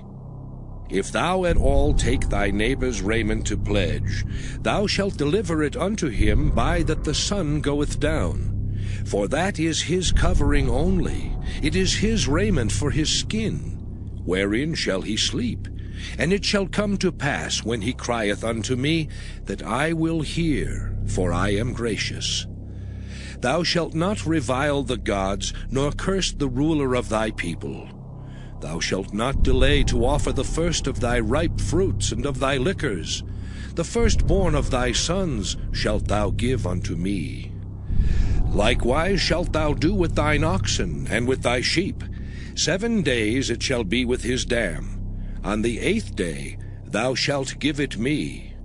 And ye shall be holy men unto me. Neither shall ye eat any flesh that is torn of beasts in the field. Ye shall cast it to the dogs. Exodus chapter 23. Thou shalt not raise a false report. Put not thine hand with the wicked to be an unrighteous witness. Thou shalt not follow a multitude to do evil. Neither shalt thou speak in a cause to decline after many to wrest judgment. Neither shalt thou countenance a poor man in his cause. If thou meet thine enemy's ox or his ass going astray, thou shalt surely bring it back to him again. If thou see the ass of him that hateth thee lying under his burden, and wouldest forbear to help him, thou shalt surely help with him. Thou shalt not wrest the judgment of thy poor in his cause. Keep thee far from a false matter, and the innocent and righteous slay thou not, for I will not justify the wicked. And thou shalt take no gift, for the gift blindeth the wise, and perverteth the words of the righteous. Also thou shalt not oppress a stranger, for ye know the heart of a stranger, seeing ye were strangers in the land of Egypt. And 6 years thou shalt sow thy land, and shalt gather in the fruits thereof. But the 7th year thou shalt let it rest and lie still, that the poor of thy people may eat. And what they leave the beasts of the field shall eat. In like manner thou shalt deal with thy vineyard and with thy oliveyard.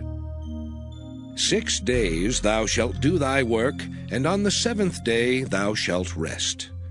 That thine ox and thine ass may rest, and the son of thy handmaid, and the stranger may be refreshed.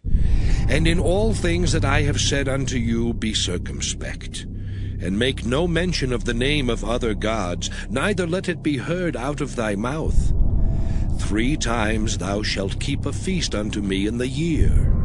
Thou shalt keep the feast of unleavened bread. Thou shalt eat unleavened bread 7 days, as I commanded thee in the time appointed of the month Abib. For in it thou camest out from Egypt, and none shall appear before me empty. And the feast of harvest, the first fruits of thy labors, which thou hast sown in the field. And the feast of ingathering, which is in the end of the year, when thou hast gathered in thy labors out of the field. 3 times in the year all thy males shall appear before the Lord God. Thou shalt not offer the blood of my sacrifice with leavened bread, neither shall the fat of my sacrifice remain until the morning. The first of the firstfruits of thy land thou shalt bring into the house of the Lord thy God. Thou shalt not see the kid in his mother's milk. Behold, I send an angel before thee to keep thee in the way, and to bring thee into the place which I have prepared. Beware of him, and obey his voice. Provoke him not, for he will not pardon your transgressions, for my name is in him. But if thou shalt indeed obey his voice, and do all that I speak, then I will be an enemy unto thine enemies, and an adversary unto thine adversaries. For mine angel shall go before thee, and bring thee in unto the Amorites, and the Hittites, and the Perizzites, and the Canaanites, and Hivites, and the Jebusites, and I will cut them off. Thou shalt not bow down to their gods, nor serve them, nor do after their works, but thou shalt utterly overthrow them, and quite break down their images. And ye shall serve the Lord your God, and he shall bless thy bread and thy water, and I will take sickness away from the midst of thee. There shall nothing cast their young, nor be barren in thy land. The number of thy days I will fulfill. I will send my fear before thee, and will destroy all the people to whom thou shalt come, and I will make all thine enemies turn their backs unto thee. And I will send hornets before thee, which shall drive out the Hivite, the Canaanite, and the Hittite from before thee. I will not drive them out from before thee in 1 year, lest the land become desolate, and the beast of the field multiply against thee. By little and little I will drive them out from before thee, until thou be increased and inherit the land. And I will set thy bounds from the Red Sea even unto the sea of the Philistines, and from the desert unto the river. For I will deliver the inhabitants of the land into your hand, and thou shalt drive them out before thee. Thou shalt make no covenant with them, nor with their gods. They shall not dwell in thy land, lest they make thee sin against me. For if thou serve their gods, it will surely be a snare unto thee. Exodus chapter 24. And he said unto Moses, Come up unto the Lord, thou and Aaron, Nadab and Abihu, and 70 of the elders of Israel, and worship ye afar off. And Moses alone shall come near the Lord. But they shall not come nigh, neither shall the people go up with him. And Moses came and told the people all the words of the Lord, and all the judgments. And all the people answered with one voice, and said, All the words which the Lord hath said will we do. And Moses wrote all the words of the Lord, and rose up early in the morning, and builded an altar under the hill, and 12 pillars, according to the 12 tribes of Israel. And he sent young men of the children of Israel, which offered burnt offerings, and sacrificed peace offerings of oxen unto the Lord. And Moses took half of the blood, and put it in basins, and half of the blood he sprinkled on the altar. And he took the book of the covenant, and read in the audience of the people, and they said, All that the Lord hath said will we do, and be obedient. And Moses took the blood, and sprinkled it on the people, and said, Behold the blood of the covenant, which the Lord hath made with you concerning all these words. Then went up Moses and Aaron, Nadab and Abihu, and 70 of the elders of Israel. And they saw the God of Israel. And there was under his feet, as it were, a paved work of a sapphire stone, and as it were the body of heaven in his clearness. And upon the nobles of the children of Israel he laid not his hand. Also they saw God, and did eat and drink. And the Lord said unto Moses, Come up to me into the mount, and be there, and I will give thee tables of stone, and a law and commandments which I have written, that thou mayest teach them. And Moses rose up, and his minister Joshua. And Moses went up into the mount of God. And he said unto the elders, Tarry ye here for us, until we come again unto you. And behold, Aaron and Hur are with you. If any man have any matters to do, let him come unto them. And Moses went up into the mount, and a cloud covered the mount. And the glory of the Lord abode upon Mount Sinai, and the cloud covered it 6 days. And the 7th day he called unto Moses out of the midst of the cloud. And the sight of the glory of the Lord was like devouring fire on the top of the mount in the eyes of the children of Israel. And Moses went into the midst of the cloud, and gat him up into the mount. And Moses was in the mount 40 days and 40 nights. Exodus chapter 25. And the Lord spake unto Moses, saying, Speak unto the children of Israel, that they bring me an offering. Of every man that giveth it willingly with his heart, ye shall take my offering. And this is the take of them: gold and silver and brass, and blue and purple and scarlet, and fine linen and goat's hair, and ram skins dyed red, and badger's skins, and shittim wood, oil for the light, spices for anointing oil and for sweet incense, onyx stones, and stones to be set in the ephod and in the breastplate.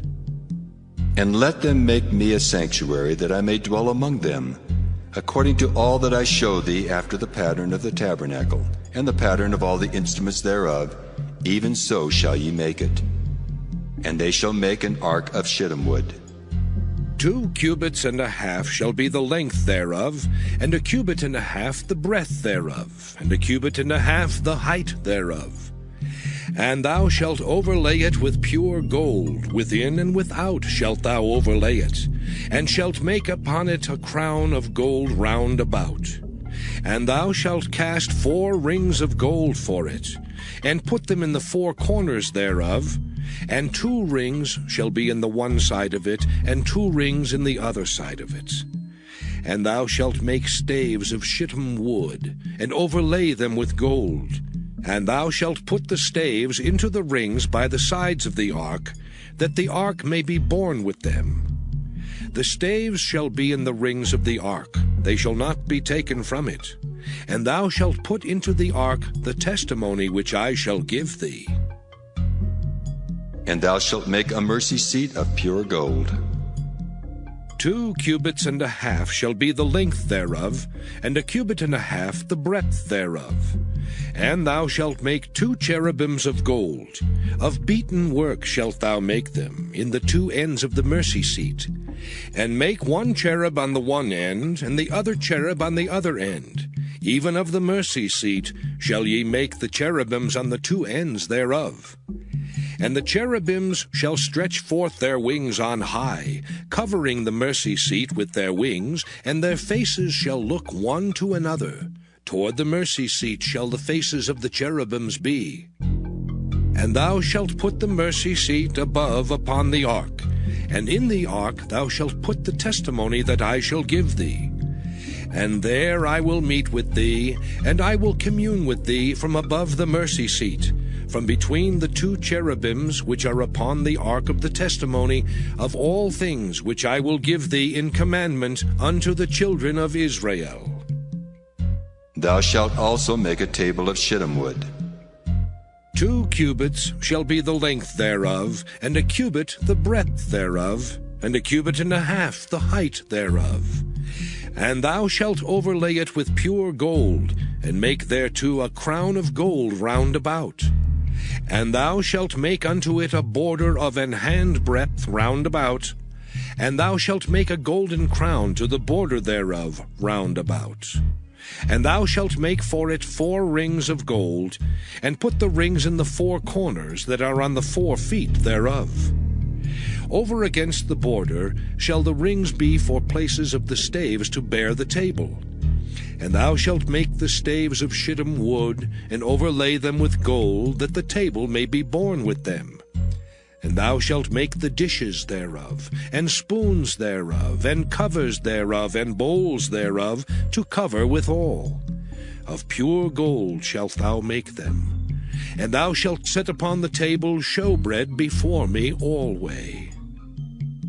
And thou shalt make a candlestick of pure gold. Of beaten work shall the candlestick be made, his shaft and his branches, his bowls, his knops and his flowers shall be of the same. And 6 branches shall come out of the sides of it, 3 branches of the candlestick out of the one side, and 3 branches of the candlestick out of the other side.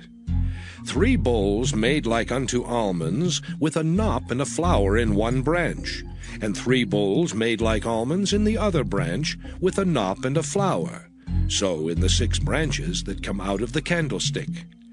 And in the candlestick shall be 4 bowls made like unto almonds, with their knops and their flowers.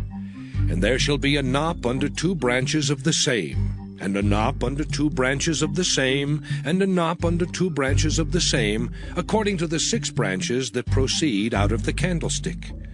Their knops and their branches shall be of the same. All it shall be one beaten work of pure gold. And thou shalt make the 7 lamps thereof, and they shall light the lamps thereof, that they may give light over against it.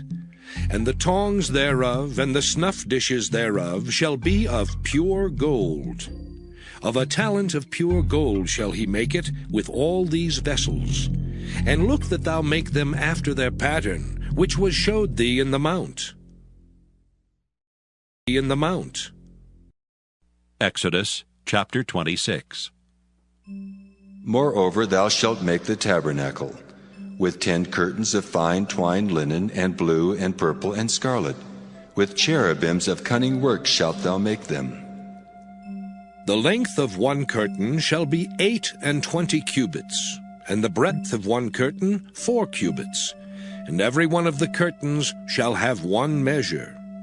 The 5 curtains shall be coupled together one to another, and other 5 curtains shall be coupled one to another.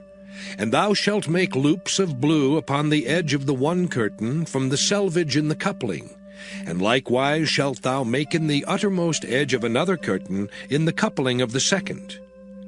50 loops shalt thou make in the one curtain, and 50 loops shalt thou make in the edge of the curtain that is in the coupling of the second, that the loops may take hold one of another. And thou shalt make 50 taches of gold, and couple the curtains together with the taches, and it shall be one tabernacle.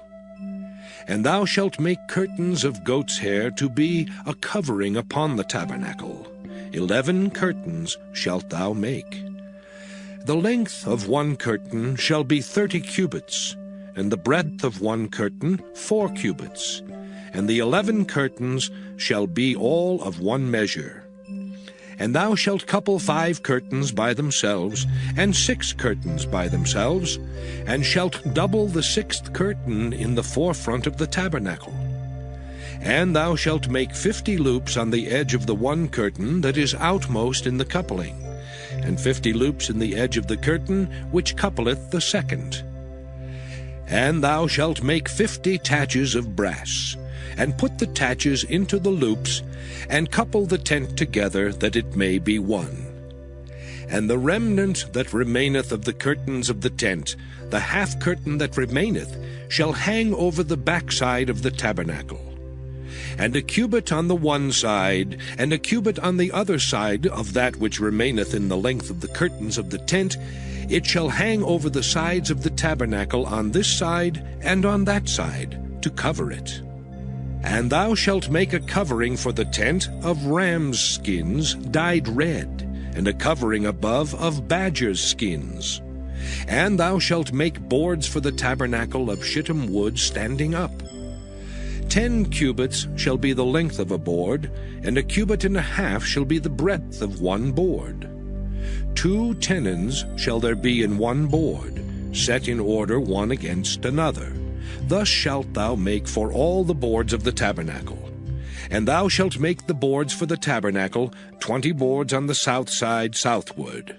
And thou shalt make 40 sockets of silver under the 20 boards, 2 sockets under one board for his 2 tenons, and 2 sockets under another board for his 2 tenons. And for the second side of the tabernacle, on the north side, there shall be 20 boards, and there 40 sockets of silver, 2 sockets under one board, and 2 sockets under another board. And for the sides of the tabernacle westward thou shalt make 6 boards. and 2 boards shalt thou make for the corners of the tabernacle in the 2 sides. And they shall be coupled together beneath, and they shall be coupled together above the head of it unto 1 ring. Thus shall it be for them both. They shall be for the 2 corners. And they shall be 8 boards, and their sockets of silver 16 sockets, 2 sockets under 1 board, and 2 sockets under another board. And thou shalt make bars of shittim wood, 5 for the boards of the one side of the tabernacle, and 5 bars for the boards of the other side of the tabernacle, and 5 bars for the boards of the side of the tabernacle for the 2 sides westward.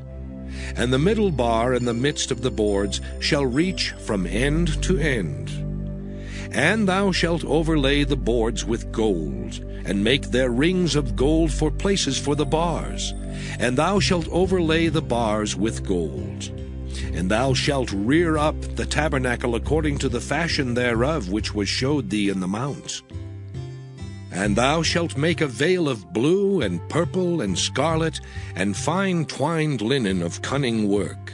With cherubims shall it be made. And thou shalt hang it upon 4 pillars of shittim wood overlaid with gold. Their hooks shall be of gold upon the 4 sockets of silver. And thou shalt hang up the veil under the taches, that thou mayest bring in thither within the veil the ark of the testimony. And the veil shall divide unto you between the holy place and the most holy.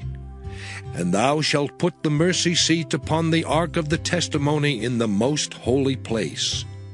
And thou shalt set the table without the veil, and the candlestick over against the table on the side of the tabernacle toward the south.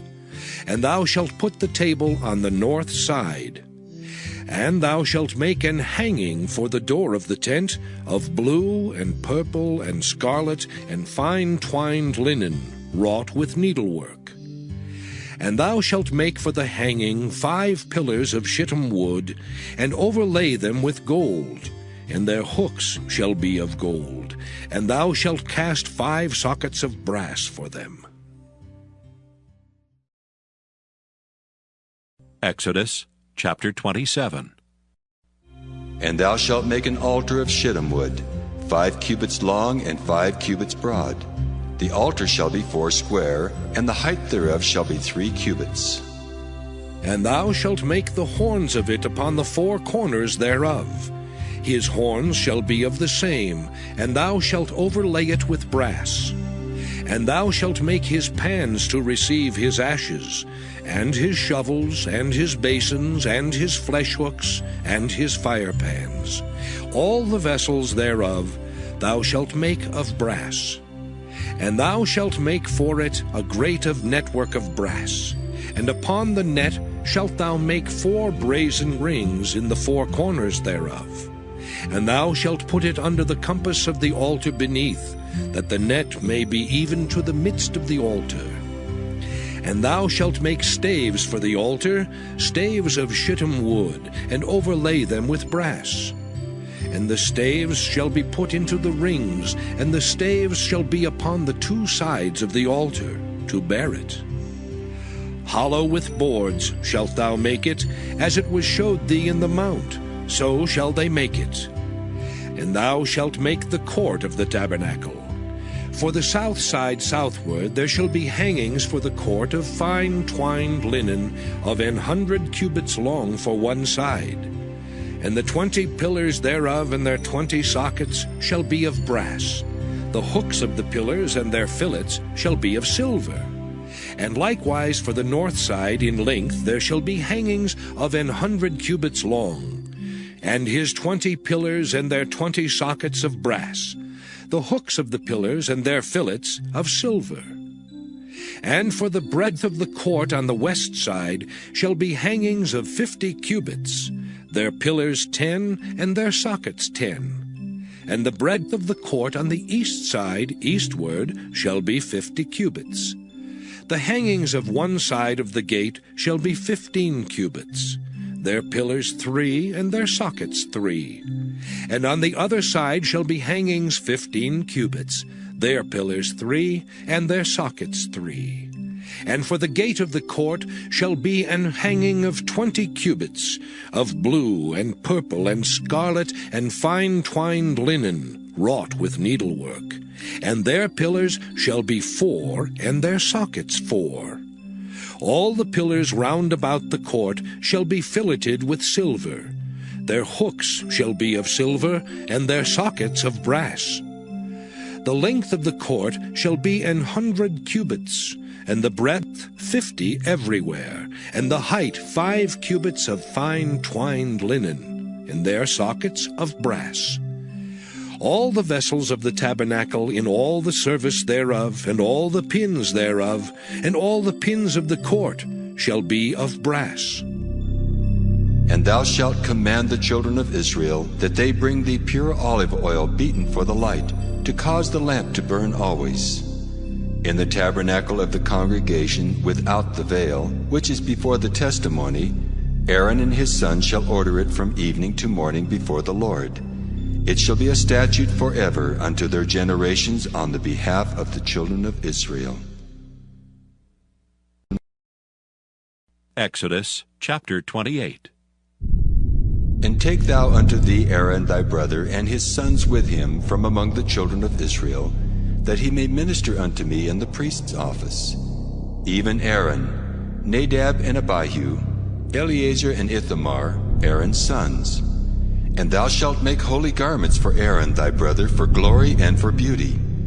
And thou shalt speak unto all that are wise-hearted, whom I have filled with the spirit of wisdom, that they may make Aaron's garments to consecrate him, that he may minister unto me in the priest's office.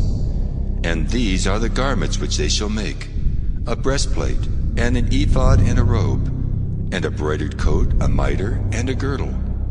And they shall make holy garments for Aaron thy brother and his sons, that he may minister unto me in the priest's office. And they shall take gold, and blue, and purple, and scarlet, and fine linen. And they shall make the ephod of gold, of blue, and of purple, of scarlet, and fine twined linen, with cunning work. It shall have the 2 shoulder pieces thereof joined at the 2 edges thereof, and so it shall be joined together. And the curious girdle of the ephod, which is upon it, shall be of the same, according to the work thereof, even of gold, of blue, and purple, and scarlet, and fine twined linen. And thou shalt take 2 onyx stones, and grave on them the names of the children of Israel, 6 of their names on 1 stone, and the other 6 names of the rest on the other stone, according to their birth. With the work of an engraver in stone, like the engravings of a signet, shalt thou engrave the 2 stones with the names of the children of Israel. Thou shalt make them to be set in ouches of gold. And thou shalt put the 2 stones upon the shoulders of the ephod for stones of memorial unto the children of Israel. And Aaron shall bear their names before the Lord upon his 2 shoulders for a memorial. And thou shalt make ouches of gold, and 2 chains of pure gold at the ends. Of wreathen work shalt thou make them, and fasten the wreathen chains to the ouches. And thou shalt make the breastplate of judgment with cunning work. After the work of the ephod thou shalt make it. Of gold, of blue, and of purple, and of scarlet, and of fine twined linen shalt thou make it. 4 square it shall be, being doubled. A span shall be the length thereof, and a span shall be the breadth thereof. And thou shalt set it in settings of stones, even 4 rows of stones. The first row shall be a sardius, a topaz, and a carbuncle. This shall be the first row. And the second row shall be an emerald, a sapphire, and a diamond. And the third row, a ligure, an agate, and an amethyst. And the fourth row, a beryl, and an onyx, and a jasper. They shall be set in gold in their enclosings. And the stones shall be with the names of the children of Israel, 12, according to their names, like the engravings of a signet. Every one with his name shall they be according to the 12 tribes. And thou shalt make upon the breastplate chains at the ends of wreathen work of pure gold. And thou shalt make upon the breastplate 2 rings of gold, and shalt put the 2 rings on the 2 ends of the breastplate. And thou shalt put the 2 wreathen chains of gold in the 2 rings which are on the ends of the breastplate.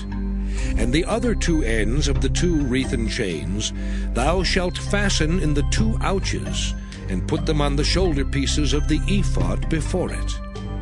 And thou shalt make 2 rings of gold, and thou shalt put them upon the 2 ends of the breastplate in the border thereof, which is in the side of the ephod inward. And 2 other rings of gold thou shalt make, and shalt put them on the 2 sides of the ephod underneath, toward the forepart thereof, over against the other coupling thereof, above the curious girdle of the ephod. And they shall bind the breastplate by the rings thereof unto the rings of the ephod with a lace of blue, that it may be above the curious girdle of the ephod, and that the breastplate be not loosed from the ephod. And Aaron shall bear the names of the children of Israel in the breastplate of judgment upon his heart, when he goeth in unto the holy place, for a memorial before the Lord continually. And thou shalt put in the breastplate of judgment the Urim and the Thummim, and they shall be upon Aaron's heart when he goeth in before the Lord. And Aaron shall bear the judgment of the children of Israel upon his heart before the Lord continually. And thou shalt make the robe of the ephod all of blue, and there shall be an hole in the top of it, in the midst thereof. It shall have a binding of woven work round about the whole of it, as it were the hole of an habergeon, that it be not rent. And beneath upon the hem of it thou shalt make pomegranates of blue, and of purple, and of scarlet, round about the hem thereof, and bells of gold between them round about. A golden bell and a pomegranate, a golden bell and a pomegranate, upon the hem of the robe round about. And it shall be upon Aaron to minister, and his sound shall be heard when he goeth in unto the holy place before the Lord, and when he cometh out, that he die not.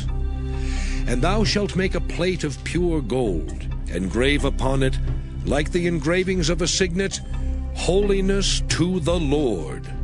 And thou shalt put it on a blue lace, that it may be upon the mitre, upon the forefront of the mitre it shall be. And it shall be upon Aaron's forehead, that Aaron may bear the iniquity of the holy things which the children of Israel shall hallow in all their holy gifts. And it shall be always upon his forehead, that they may be accepted before the Lord.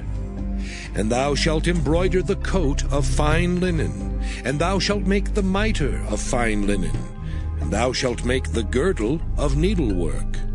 And for Aaron's sons thou shalt make coats, and thou shalt make for them girdles, and bonnets shalt thou make for them, for glory and for beauty. And thou shalt put them upon Aaron thy brother, and his sons with him, and shalt anoint them, and consecrate them, and sanctify them, that they may minister unto me in the priest's office. And thou shalt make them linen breeches to cover their nakedness. From the loins even unto the thighs they shall reach. And they shall be upon Aaron and upon his sons when they come in unto the tabernacle of the congregation, or when they come near unto the altar to minister in the holy place, that they bear not iniquity and die. It shall be a statute forever unto him and his seed after him. After him. Exodus chapter 29. And this is the thing that thou shalt do unto them to hallow them, to minister unto me in the priest's office. Take 1 young bullock and 2 rams without blemish, and unleavened bread, and cakes unleavened, tempered with oil, and wafers unleavened, anointed with oil. Of wheaten flour shalt thou make them. And thou shalt put them into 1 basket, and bring them in the basket with the bullock and the 2 rams. And Aaron and his sons thou shalt bring unto the door of the tabernacle of the congregation, and shalt wash them with water. And thou shalt take the garments, and put upon Aaron the coat, and the robe of the ephod, and the breastplate, and gird him with the curious girdle of the ephod. And thou shalt put the mitre upon his head, and put the holy crown upon the mitre. Then shalt thou take the anointing oil, and pour it upon his head, and anoint him. And thou shalt bring his sons, and put coats upon them. And thou shalt gird them with girdles, Aaron and his sons, and put the bonnets on them. And the priest's office shall be theirs for a perpetual statute. And thou shalt consecrate Aaron and his sons. And thou shalt cause a bullock to be brought before the tabernacle of the congregation. And Aaron and his sons shall put their hands upon the head of the bullock. And thou shalt kill the bullock before the Lord, by the door of the tabernacle of the congregation. And thou shalt take of the blood of the bullock, and put it upon the horns of the altar with thy finger, and pour all the blood beside the bottom of the altar. And thou shalt take all the fat that covereth the inwards, and the caul that is above the liver, and the 2 kidneys, and the fat that is upon them, and burn them upon the altar. But the flesh of the bullock, and his skin, and his dung, shalt thou burn with fire without the camp. It is a sin offering. Thou shalt also take 1 ram, and Aaron and his sons shall put their hands upon the head of the ram. And thou shalt slay the ram, and thou shalt take his blood, and sprinkle it round about upon the altar. And thou shalt cut the ram in pieces, and wash the inwards of him, and his legs, and put them unto his pieces, and unto his head. And thou shalt burn the whole ram upon the altar. It is a burnt offering unto the Lord. It is a sweet savour, an offering made by fire unto the Lord. And thou shalt take the other ram, and Aaron and his sons shall put their hands upon the head of the ram.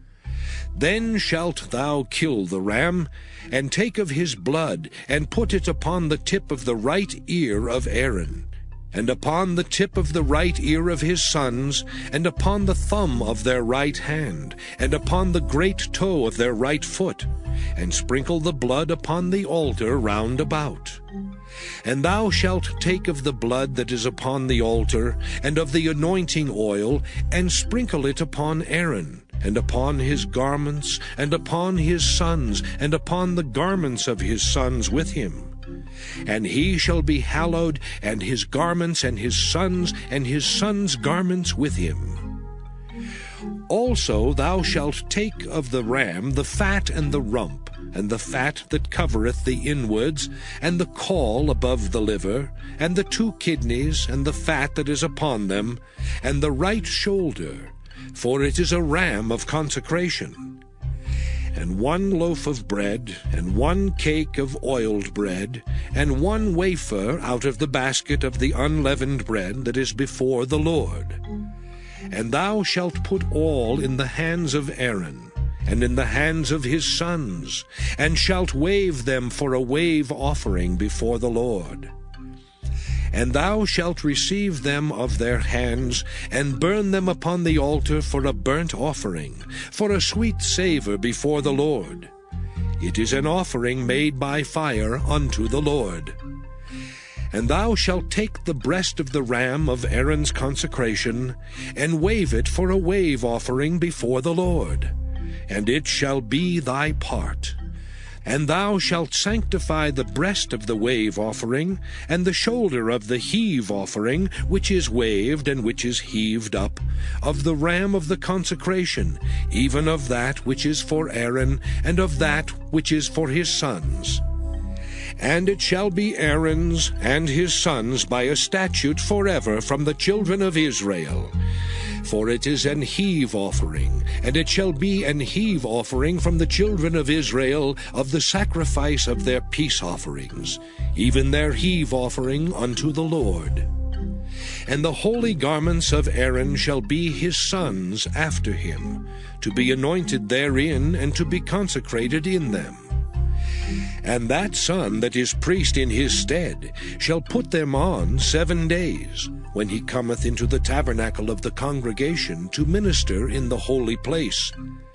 And thou shalt take the ram of the consecration, and seethe his flesh in the holy place.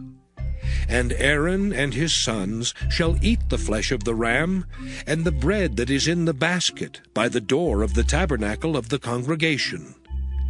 And they shall eat those things wherewith the atonement was made, to consecrate and to sanctify them. But a stranger shall not eat thereof, because they are holy. And if aught of the flesh of the consecrations, or of the bread, remain unto the morning, then thou shalt burn the remainder with fire. It shall not be eaten, because it is holy. And thus shalt thou do unto Aaron, and to his sons according to all things which I have commanded thee. 7 days shalt thou consecrate them. And thou shalt offer every day a bullock for a sin offering for atonement. And thou shalt cleanse the altar, when thou hast made an atonement for it, and thou shalt anoint it, to sanctify it. 7 days thou shalt make an atonement for the altar, and sanctify it. And it shall be an altar most holy. Whatsoever toucheth the altar shall be holy. Now this is that which thou shalt offer upon the altar, 2 lambs of the first year, day by day, continually. The 1 lamb thou shalt offer in the morning, and the other lamb thou shalt offer at even. And with the 1 lamb 1/10 deal of flour mingled with the 4th part of an hin of beaten oil, and the 4th part of an hin of wine for a drink offering. And the other lamb thou shalt offer at even, and shalt do thereto according to the meat offering of the morning, and according to the drink offering thereof, for a sweet savour, an offering made by fire unto the Lord. This shall be a continual burnt offering throughout your generations, at the door of the tabernacle of the congregation before the Lord, where I will meet you to speak there unto thee. And there I will meet with the children of Israel, and the tabernacle shall be sanctified by my glory. And I will sanctify the tabernacle of the congregation and the altar. I will sanctify also both Aaron and his sons to minister to me in the priest's office. And I will dwell among the children of Israel, and will be their God. And they shall know that I am the Lord their God, that brought them forth out of the land of Egypt, that I may dwell among them. I am the Lord their God. Lord their God. Exodus chapter 30. And thou shalt make an altar to burn incense upon. Of shittim wood shalt thou make it. A cubit shall be the length thereof, and a cubit the breadth thereof. 4 square shall it be, and 2 cubits shall be the height thereof. The horns thereof shall be of the same, and thou shalt overlay it with pure gold, the top thereof and the sides thereof round about, and the horns thereof, and thou shalt make unto it a crown of gold round about. And 2 golden rings shalt thou make to it under the crown of it. By the 2 corners thereof, upon the 2 sides of it shalt thou make it, and they shall be for places for the staves to bear it withal. And thou shalt make the staves of shittim wood, and overlay them with gold. And thou shalt put it before the veil that is by the ark of the testimony, before the mercy seat that is over the testimony, where I will meet with thee. And Aaron shall burn thereon sweet incense every morning. When he dresseth the lamps, he shall burn incense upon it.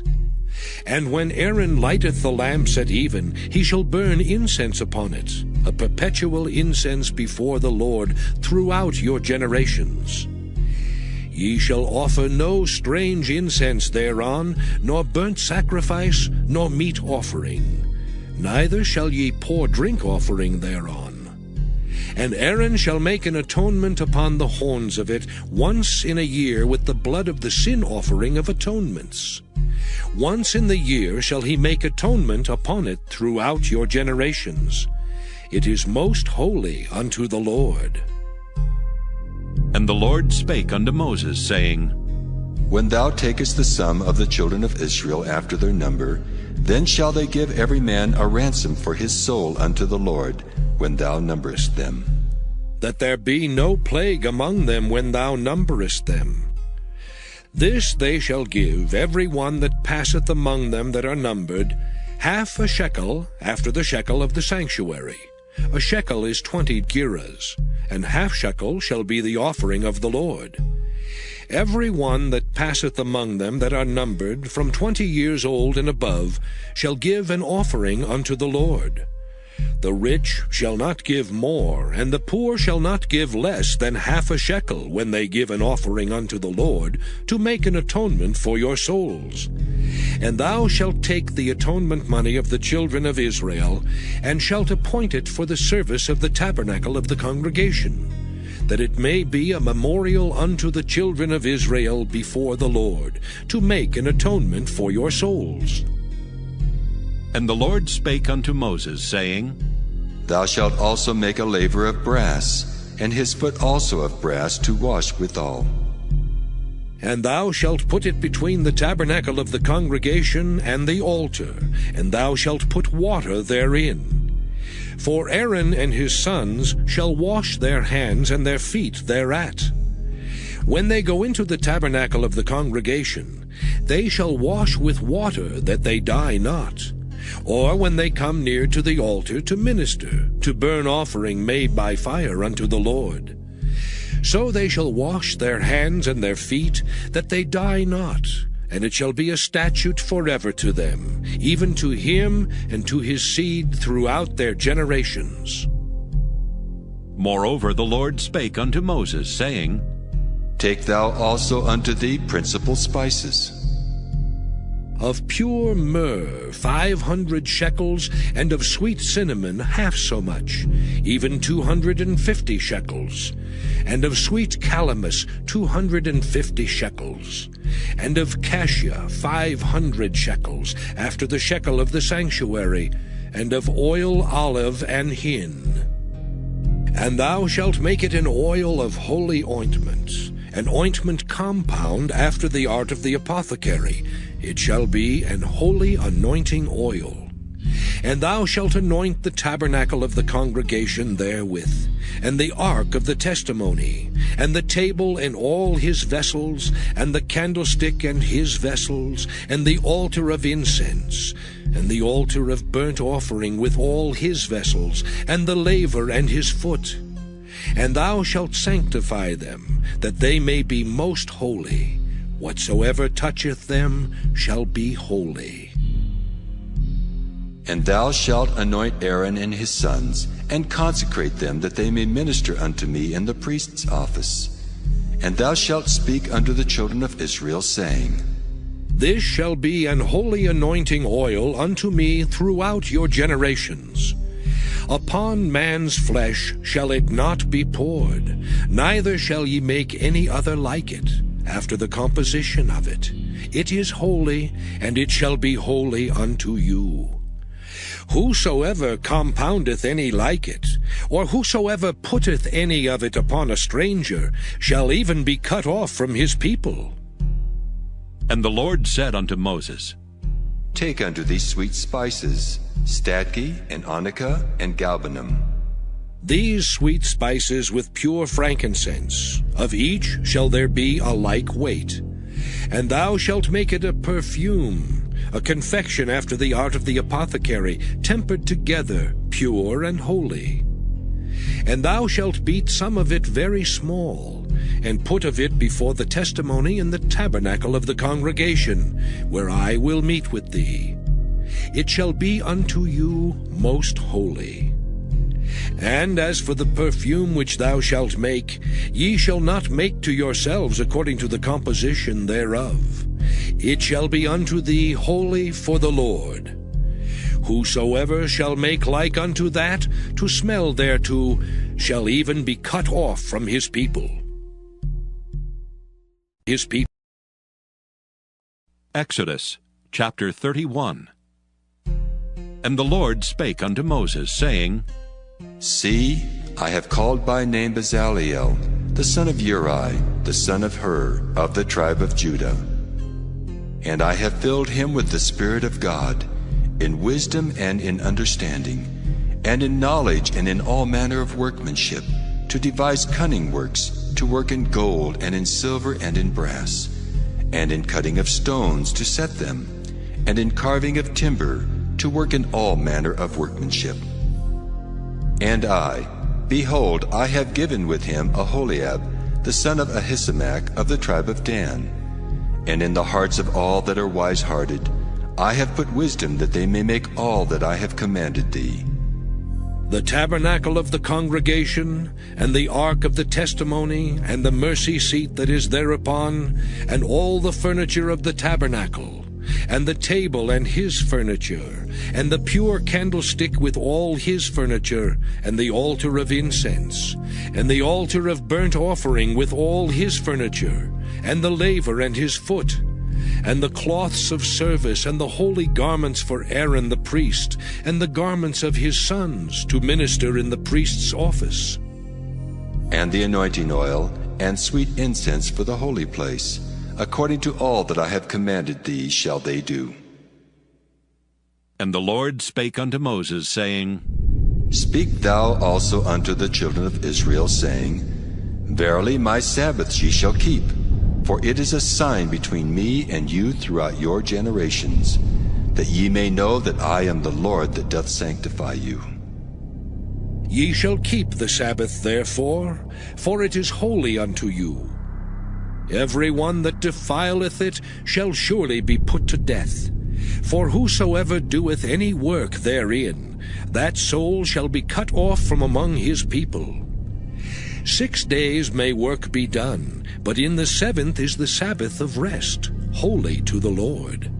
Whosoever doeth any work in the Sabbath day, he shall surely be put to death.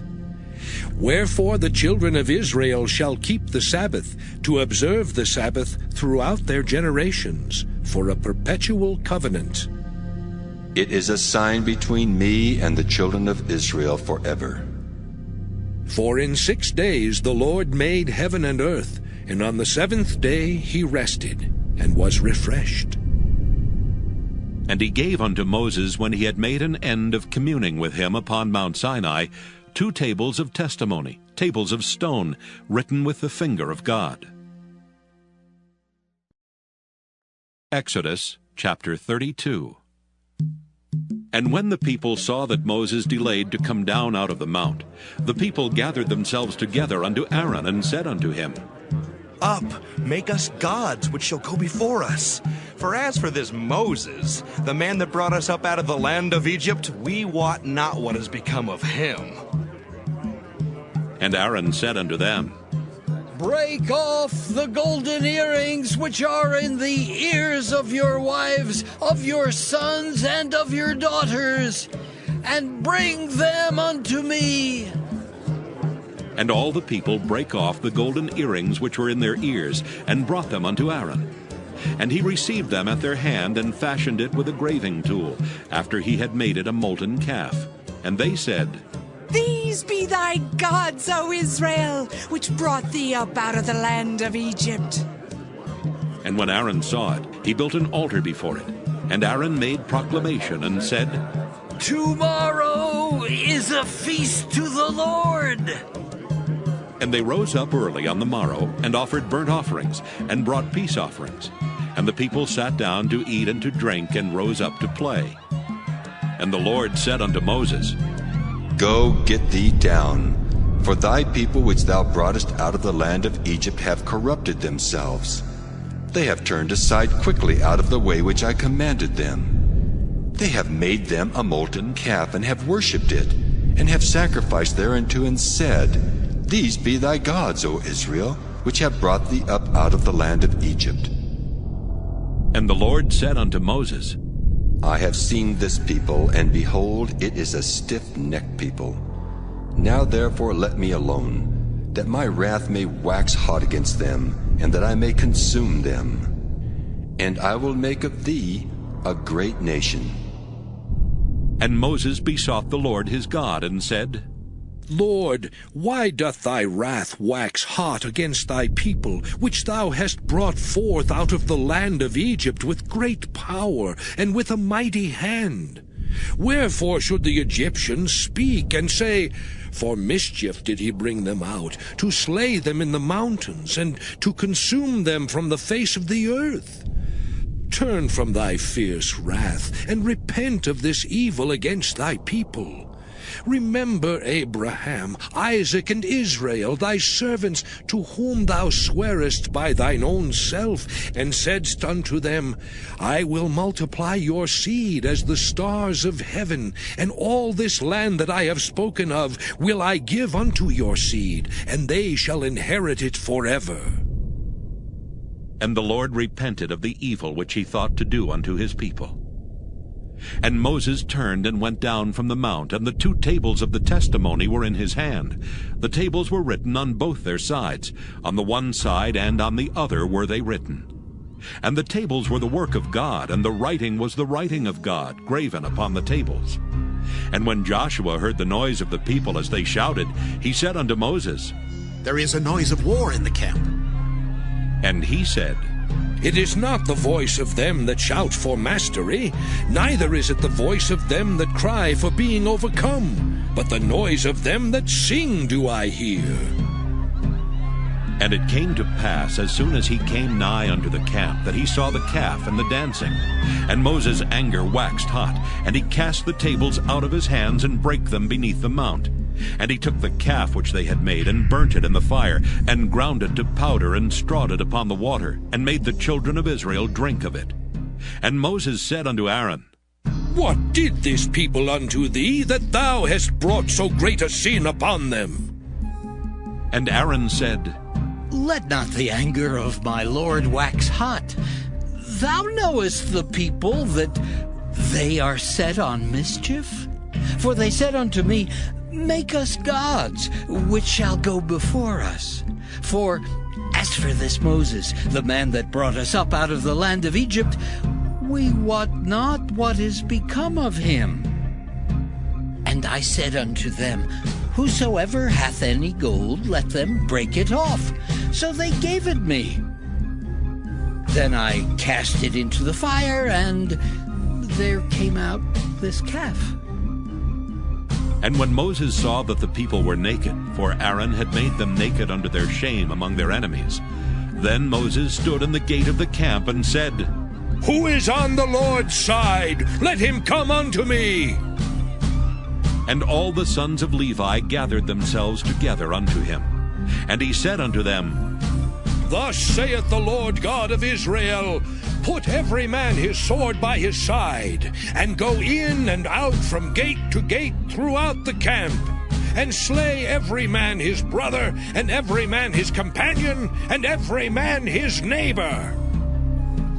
And the children of Levi did according to the word of Moses. And there fell of the people that day about 3,000 men. For Moses had said, Consecrate yourselves today to the Lord, even every man upon his son, and upon his brother, that he may bestow upon you a blessing this day. And it came to pass on the morrow that Moses said unto the people, Ye have sinned a great sin, and now I will go up unto the Lord. Peradventure I shall make an atonement for your sin. And Moses returned unto the Lord and said, Oh, this people have sinned a great sin, and have made them gods of gold.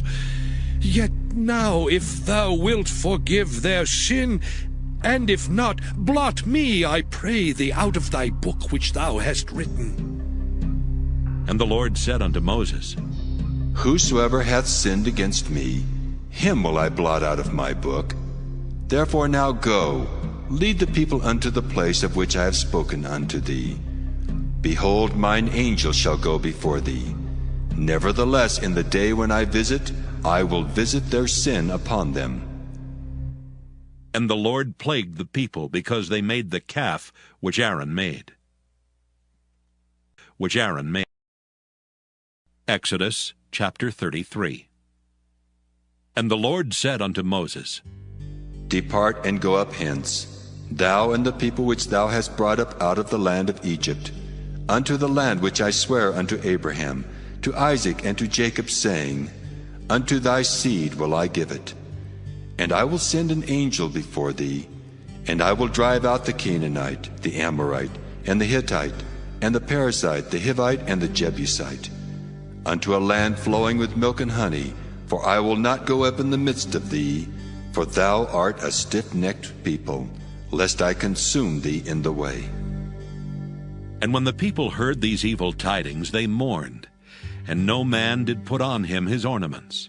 For the Lord had said unto Moses, Say unto the children of Israel, Ye are a stiff-necked people.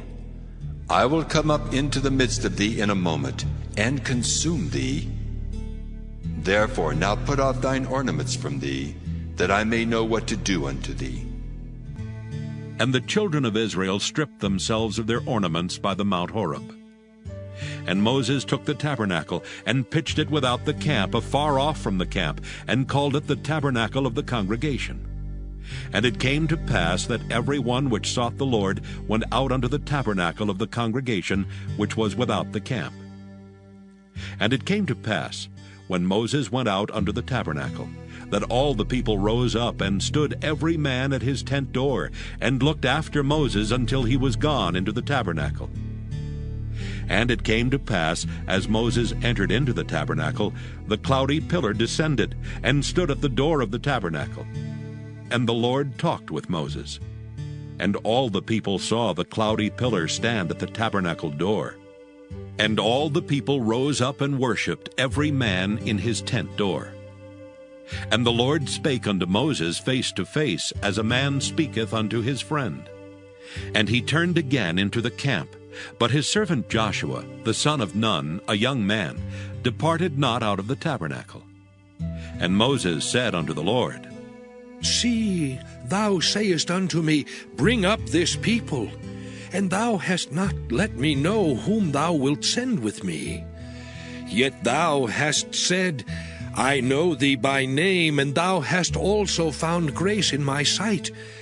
Now therefore I pray thee, if I have found grace in thy sight, show me now thy way, that I may know thee, that I may find grace in thy sight, and consider that this nation is thy people. And he said, My presence shall go with thee, and I will give thee rest. And he said unto him, If thy presence go not with me, carry us not up hence. For wherein shall it be known here that I and thy people have found grace in thy sight? Is it not in that thou goest with us? So shall we be separated, I and thy people, from all the people that are upon the face of the earth. And the Lord said unto Moses, I will do this thing also that thou hast spoken, for thou hast found grace in my sight, and I know thee by name. And he said, I beseech thee, show me thy glory. And he said, I will make all my goodness pass before thee, and I will proclaim the name of the Lord before thee, and will be gracious to whom I will be gracious, and will show mercy on whom I will show mercy. And he said, Thou canst not see my face, for there shall no man see me and live. And the Lord said, Behold, there is a place by me, and thou shalt stand upon a rock. And it shall come to pass, while my glory passeth by, that I will put thee in a cleft of the rock, and will cover thee with my hand while I pass by. And I will take away mine hand, and thou shalt see my back parts, but my face shall not be seen. Exodus chapter 34. And the Lord said unto Moses, Hew thee 2 tables of stone like unto the first, And I will write upon these tables the words that were in the first tables which thou breakest. And be ready in the morning, and come up in the morning unto Mount Sinai, and present thyself there to me in the top of the mount. And no man shall come up with thee, neither let any man be seen throughout all the mount, neither let the flocks nor herds feed before that mount. And he hewed 2 tables of stone like unto the first. And Moses rose up early in the morning, and went up unto Mount Sinai, as the Lord had commanded him, and took in his hand the 2 tables of stone. And the Lord descended in the cloud, and stood with him there, and proclaimed the name of the Lord. And the Lord passed by before him, and proclaimed, The Lord God, merciful and gracious, long-suffering and abundant in goodness and truth, keeping mercy for thousands, forgiving iniquity and transgression and sin, and that will by no means clear the guilty, visiting the iniquity of the fathers upon the children, and upon the children's children, unto the 3rd and to the 4th generation. And Moses made haste, and bowed his head toward the earth, and worshipped. And he said, If now I have found grace in thy sight, O Lord, let my Lord, I pray thee, go among us. For it is a stiff-necked people, and pardon our iniquity and our sin, and take us for thine inheritance. And he said, Behold, I make a covenant. Before all thy people I will do marvels such as have not been done in all the earth, nor in any nation. And all the people among which thou art shall see the work of the Lord. For it is a terrible thing that I will do with thee. Observe thou that which I command thee this day. Behold, I drive out before thee the Amorite, and the Canaanite, and the Hittite, and the Perizzite, and the Hivite, and the Jebusite. Take heed to thyself, lest thou make a covenant with the inhabitants of the land whither thou goest, lest it be for a snare in the midst of thee. But ye shall destroy their altars, break their images, and cut down their groves. For thou shalt worship no other God, for the Lord, whose name is jealous, is a jealous God.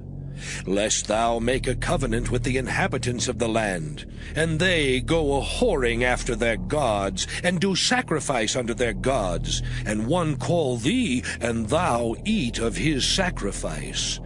And thou take of their daughters unto thy sons, and their daughters go a-whoring after their gods, and make thy sons go a-whoring after their gods. Thou shalt make thee no molten gods.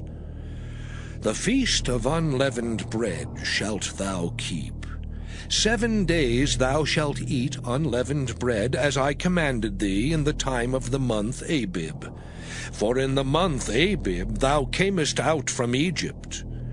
All that openeth the matrix is mine, and every firstling among thy cattle, whether ox or sheep, that is male.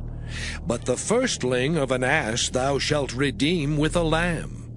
And if thou redeem him not, then shalt thou break his neck. All the firstborn of thy sons thou shalt redeem, and none shall appear before me empty. 6 days thou shalt work, but on the 7th day thou shalt rest. In earing time and in harvest thou shalt rest. And thou shalt observe the feast of weeks, of the first fruits of wheat harvest, and the feast of ingathering at the year's end. Thrice in the year shall all your men children appear before the Lord God, the God of Israel. For I will cast out the nations before thee, and enlarge thy borders. Neither shall any man desire thy land, when thou shalt go up to appear before the Lord thy God thrice in the year. Thou shalt not offer the blood of my sacrifice with leaven, neither shall the sacrifice of the feast of the Passover be left unto the morning. The first of the first fruits of thy land thou shalt bring unto the house of the Lord thy God. Thou shalt not see the kid in his mother's milk.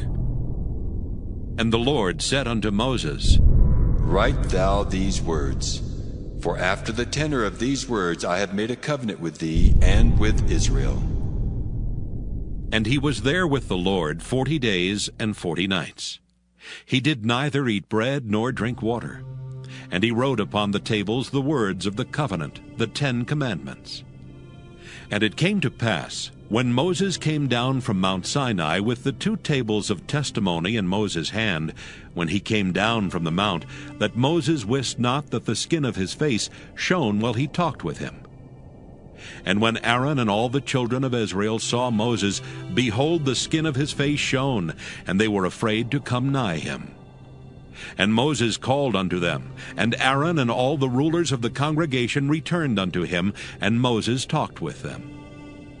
And afterward all the children of Israel came nigh, and he gave them in commandment all that the Lord had spoken with him in Mount Sinai. Until Moses had done speaking with them, he put a veil on his face. But when Moses went in before the Lord to speak with him, he took the veil off until he came out. And he came out and spake unto the children of Israel that which he was commanded. And the children of Israel saw the face of Moses, that the skin of Moses' face shone. And Moses put the veil upon his face again, until he went in to speak with him. Exodus chapter 35. And Moses gathered all the congregation of the children of Israel together, and said unto them, These are the words which the Lord hath commanded, that ye should do them. 6 days shall work be done, but on the 7th day there shall be to you an holy day, a Sabbath of rest to the Lord. Whosoever doeth work therein shall be put to death. Ye shall kindle no fire throughout your habitations upon the Sabbath day. And Moses spake unto all the congregation of the children of Israel, saying, This is the thing which the Lord commanded, saying, Take ye from among you an offering unto the Lord. Whosoever is of a willing heart, let him bring it, an offering of the Lord, gold and silver and brass, and blue and purple and scarlet, and fine linen, and goat's hair, and ram's skins dyed red, and badger's skins, and shittim wood, and oil for the light, and spices for anointing oil, and for the sweet incense, and onyx stones, and stones to be set for the ephod, and for the breastplate. And every wise-hearted among you shall come, and make all that the Lord hath commanded. The tabernacle, his tent and his covering, his taches and his boards, his bars, his pillars and his sockets, the ark and the staves thereof with the mercy seat and the veil of the covering, the table and his staves, and all his vessels and the showbread, the candlestick also for the light, and his furniture, and his lamps with the oil for the light, and the incense altar, and his staves, and the anointing oil, and the sweet incense, and the hanging for the door at the entering in of the tabernacle, the altar of burnt offering with his brazen grate, his staves and all his vessels, the laver and his foot, the hangings of the court, his pillars and their sockets, and the hanging for the door of the court, the pins of the tabernacle and the pins of the court and their cords, the cloths of service to do service in the holy place, the holy garments for Aaron the priest, and the garments of his sons to minister in the priest's office. And all the congregation of the children of Israel departed from the presence of Moses. And they came, every one whose heart stirred him up, and every one whom his spirit made willing, and they brought the Lord's offering to the work of the tabernacle of the congregation, and for all his service, and for the holy garments. And they came, both men and women, as many as were willing-hearted, and brought bracelets and earrings and rings and tablets, all jewels of gold. And every man that offered an offering of gold unto the Lord. And every man with whom was found blue and purple and scarlet and fine linen, and goat's hair and red skins of rams and badgers' skins brought them. Every one that did offer an offering of silver and brass brought the Lord's offering. And every man with whom was found shittim wood for any work of the service brought it. And all the women that were wise-hearted did spin with their hands, and brought that which they had spun, both of blue and of purple and of scarlet and of fine linen. And all the women whose heart stirred them up in wisdom spun goat's hair. And the rulers brought onyx stones, and stones to be set for the ephod and for the breastplate, and spice and oil for the light, and for the anointing oil, and for the sweet incense. The children of Israel brought a willing offering unto the Lord, every man and woman whose heart made them willing to bring for all manner of work, which the Lord had commanded to be made by the hand of Moses. And Moses said unto the children of Israel, See, the Lord hath called by name Bezaleel, the son of Uri, the son of Hur, of the tribe of Judah. And he hath filled him with the Spirit of God, in understanding and in knowledge, and in all manner of workmanship, and to devise curious works, to work in gold, and in silver, and in brass, and in the cutting of stones to set them, and in carving of wood to make any manner of cunning work. And he hath put in his heart that he may teach, both he and Aholiab the son of Ahisamach of the tribe of Dan. Them hath he filled with wisdom of heart, to work all manner of work, of the engraver, and of the cunning workman, and of the embroiderer, in blue and in purple, in scarlet and in fine linen, and of the weaver, even of them that do any work, and of those that devise cunning work. Exodus chapter 36. Then wrought Bezaleel and Aholiab, and every wise-hearted man in whom the Lord put wisdom and understanding, to know how to work all manner of work for the service of the sanctuary, according to all that the Lord had commanded. And Moses called Bezaleel and Aholiab, and every wise-hearted man in whose heart the Lord had put wisdom, even every one whose heart stirred him up, to come unto the work to do it. And they received of Moses all the offering which the children of Israel had brought for the work of the service of the sanctuary, to make it withal. And they brought yet unto him free offerings every morning. And all the wise men that wrought all the work of the sanctuary came every man from his work which they made. And they spake unto Moses, saying, The people bring much more than enough for the service of the work which the Lord commanded to make. And Moses gave commandment, and they caused it to be proclaimed throughout the camp, saying, Let neither man nor woman make any more work for the offering of the sanctuary. So the people were restrained from bringing.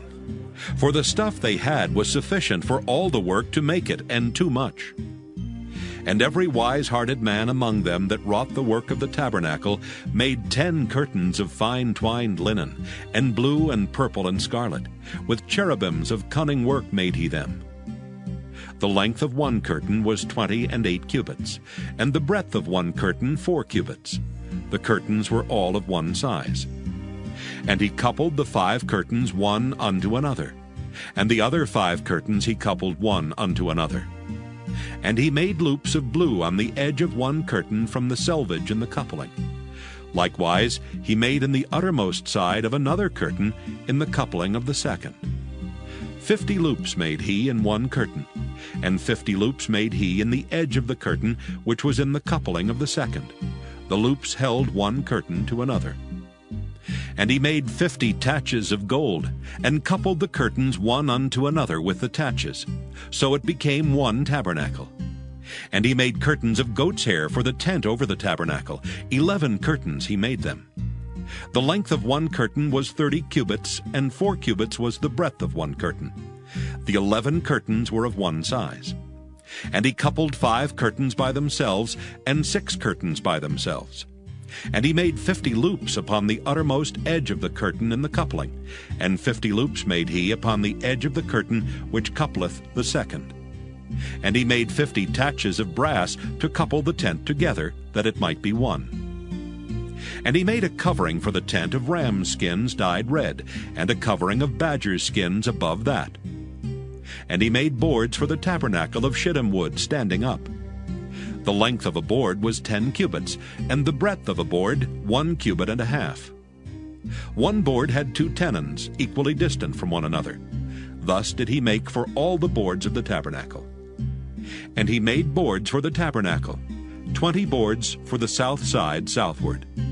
And 40 sockets of silver he made under the 20 boards, 2 sockets under one board for his 2 tenons, and 2 sockets under another board for his 2 tenons.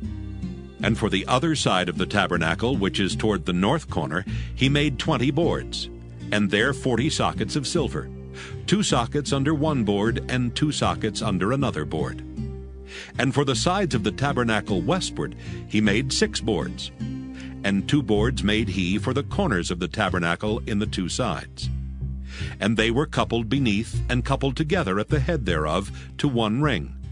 Thus he did to both of them in both the corners.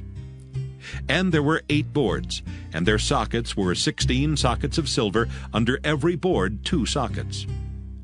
And he made bars of shittim wood, 5 for the boards of the one side of the tabernacle, and 5 bars for the boards of the other side of the tabernacle, and 5 bars for the boards of the tabernacle for the sides westward.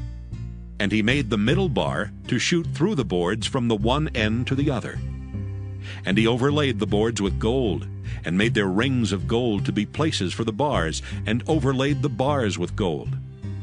And he made a veil of blue and purple and scarlet and fine twined linen, with cherubims made he it of cunning work.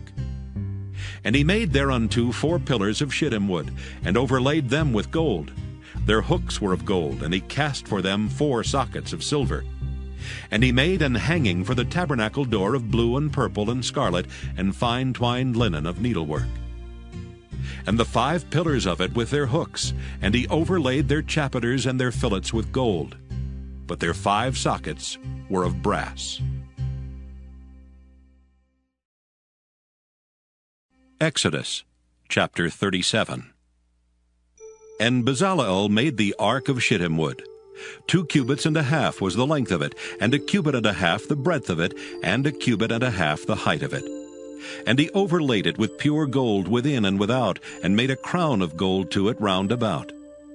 And he cast for it 4 rings of gold to be set by the 4 corners of it, even 2 rings upon the one side of it, and 2 rings upon the other side of it.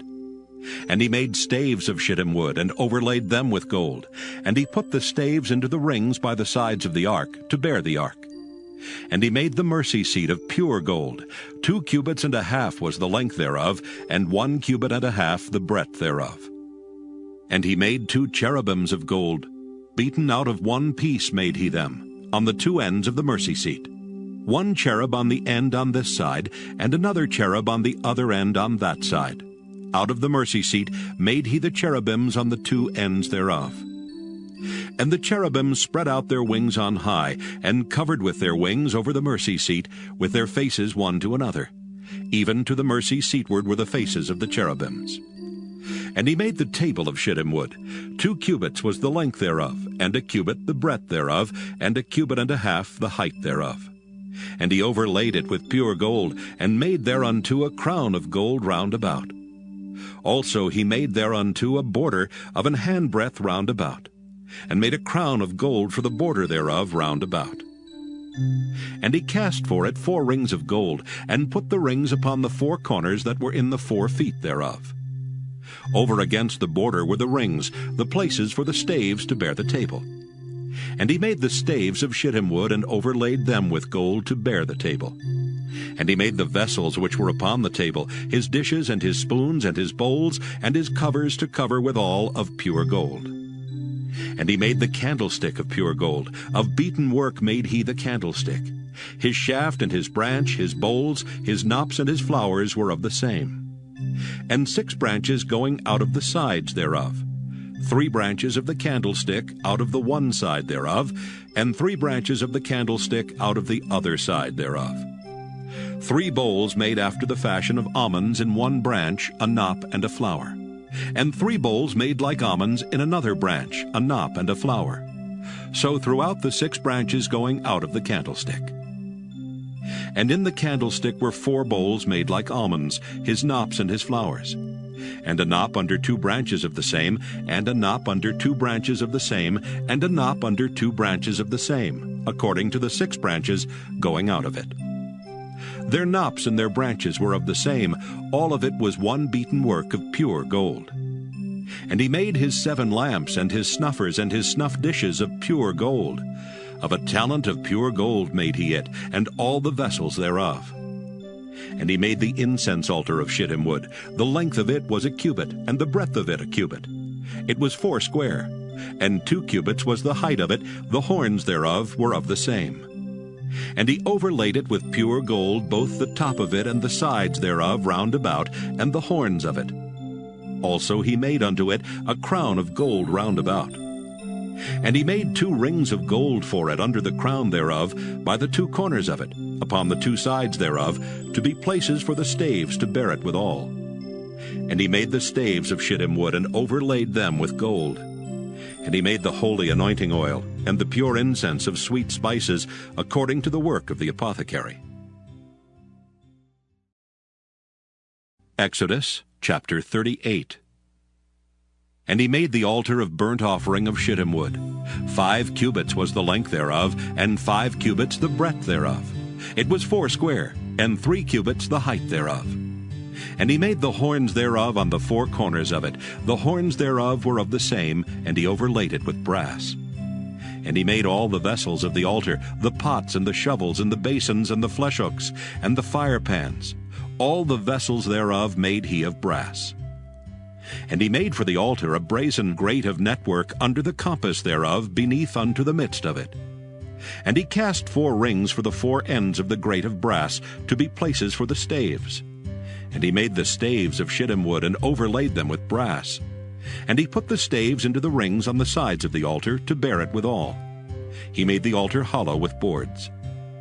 And he made the laver of brass, and the foot of it of brass, of the looking glasses of the women assembling, which assembled at the door of the tabernacle of the congregation. And he made the court. On the south side southward, the hangings of the court were of fine twined linen, 100 cubits. Their pillars were 20, and their brazen sockets 20. The hooks of the pillars and their fillets were of silver. And for the north side, the hangings were 100 cubits. Their pillars were 20, and their sockets of brass 20. The hooks of the pillars and their fillets of silver. And for the west side were hangings of 50 cubits. Their pillars 10, and their sockets 10. The hooks of the pillars and their fillets of silver. And for the east side eastward 50 cubits. The hangings of the one side of the gate were 15 cubits, their pillars 3, and their sockets 3. And for the other side of the court gate, on this hand and that hand, were hangings of 15 cubits, their pillars 3, and their sockets 3. All the hangings of the court round about were of fine twined linen. And the sockets for the pillars were of brass, the hooks of the pillars and their fillets of silver, and the overlaying of their chapiters of silver. And all the pillars of the court were filleted with silver. And the hanging for the gate of the court was needlework of blue and purple and scarlet, and fine twined linen. And 20 cubits was the length, and the height and the breadth was 5 cubits, answerable to the hangings of the court. And their pillars were 4, and their sockets of brass 4, their hooks of silver, and the overlaying of their chapiters and their fillets of silver.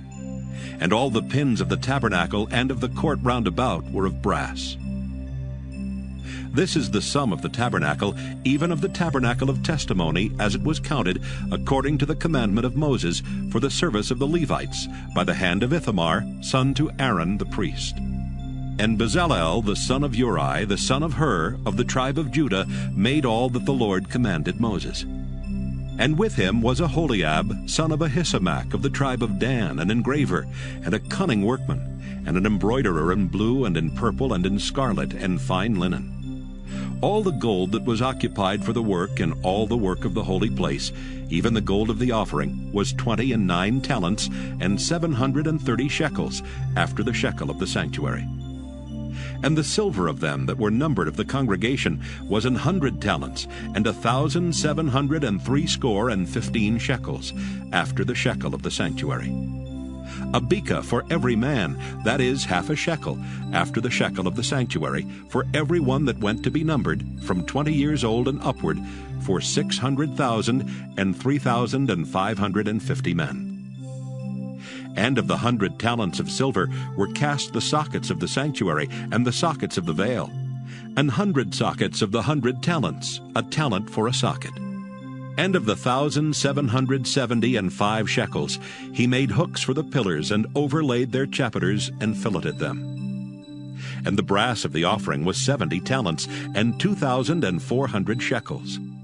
And therewith he made the sockets to the door of the tabernacle of the congregation, and the brazen altar, and the brazen grate for it, and all the vessels of the altar, and the sockets of the court round about, and the sockets of the court gate, and all the pins of the tabernacle, and all the pins of the court round about.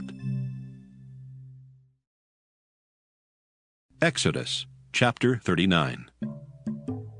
And of the blue and purple and scarlet they made cloths of service, to do service in the holy place, and made the holy garments for Aaron, as the Lord commanded Moses. And he made the ephod of gold, blue, and purple, and scarlet, and fine twined linen. And they did beat the gold into thin plates, and cut it into wires, to work it in the blue, and in the purple, and in the scarlet, and in the fine linen, with cunning work. They made shoulder pieces for it, to couple it together. By the two edges was it coupled together. And the curious girdle of his ephod that was upon it was of the same, according to the work thereof, of gold, blue, and purple, and scarlet, and fine twined linen, as the Lord commanded Moses. And they wrought onyx stones enclosed in ouches of gold, graven, as signets are graven, with the names of the children of Israel. And he put them on the shoulders of the ephod, that they should be stones for a memorial to the children of Israel, as the Lord commanded Moses. And he made the breastplate of cunning work, like the work of the ephod, of gold, blue, and purple, and scarlet, and fine twined linen. It was 4 square. They made the breastplate double. A span was the length thereof, and a span the breadth thereof, being doubled. And they set in it 4 rows of stones. The first row was a sardius, a topaz, and a carbuncle. This was the first row. And the second row an emerald, a sapphire, and a diamond. And the third row a ligure, an agate, and an amethyst. And the fourth row a beryl, an onyx, and a jasper. They were enclosed in ouches of gold in their enclosings. And the stones were according to the names of the children of Israel, 12, according to their names, like the engravings of a signet, every one with his name according to the 12 tribes. And they made upon the breastplate chains at the ends, of wreathen work of pure gold. And they made 2 ouches of gold and 2 gold rings, and put the 2 rings in the 2 ends of the breastplate. And they put the 2 wreathen chains of gold and the 2 rings on the ends of the breastplate. And the 2 ends of the 2 wreathen chains they fastened in the 2 ouches, and put them on the shoulder pieces of the ephod before it. And they made 2 rings of gold, and put them on the 2 ends of the breastplate, upon the border of it, which was on the side of the ephod inward. And they made 2 other golden rings, and put them on the 2 sides of the ephod underneath, toward the forepart of it, over against the other coupling thereof, above the curious girdle of the ephod. And they did bind the breastplate by his rings under the rings of the ephod with a lace of blue, that it might be above the curious girdle of the ephod, and that the breastplate might not be loosed from the ephod, as the Lord commanded Moses. And he made the robe of the ephod of woven work, all of blue. And there was an hole in the midst of the robe as the hole of an habergeon, with a band round about the hole, that it should not rend. And they made upon the hems of the robe pomegranates of blue and purple and scarlet and twined linen. And they made bells of pure gold, and put the bells between the pomegranates upon the hem of the robe, round about between the pomegranates. A bell and a pomegranate, a bell and a pomegranate, round about the hem of the robe to minister in, as the Lord commanded Moses. And they made coats of fine linen of woven work for Aaron and for his sons, and a mitre of fine linen, and goodly bonnets of fine linen, and linen breeches of fine twined linen, and a girdle of fine twined linen, and blue and purple and scarlet of needlework, as the Lord commanded Moses. And they made the plate of the holy crown of pure gold, and wrote upon it a writing, like to the engravings of a signet, Holiness to the Lord. And they tied unto it a lace of blue to fasten it on high upon the mitre, as the Lord commanded Moses.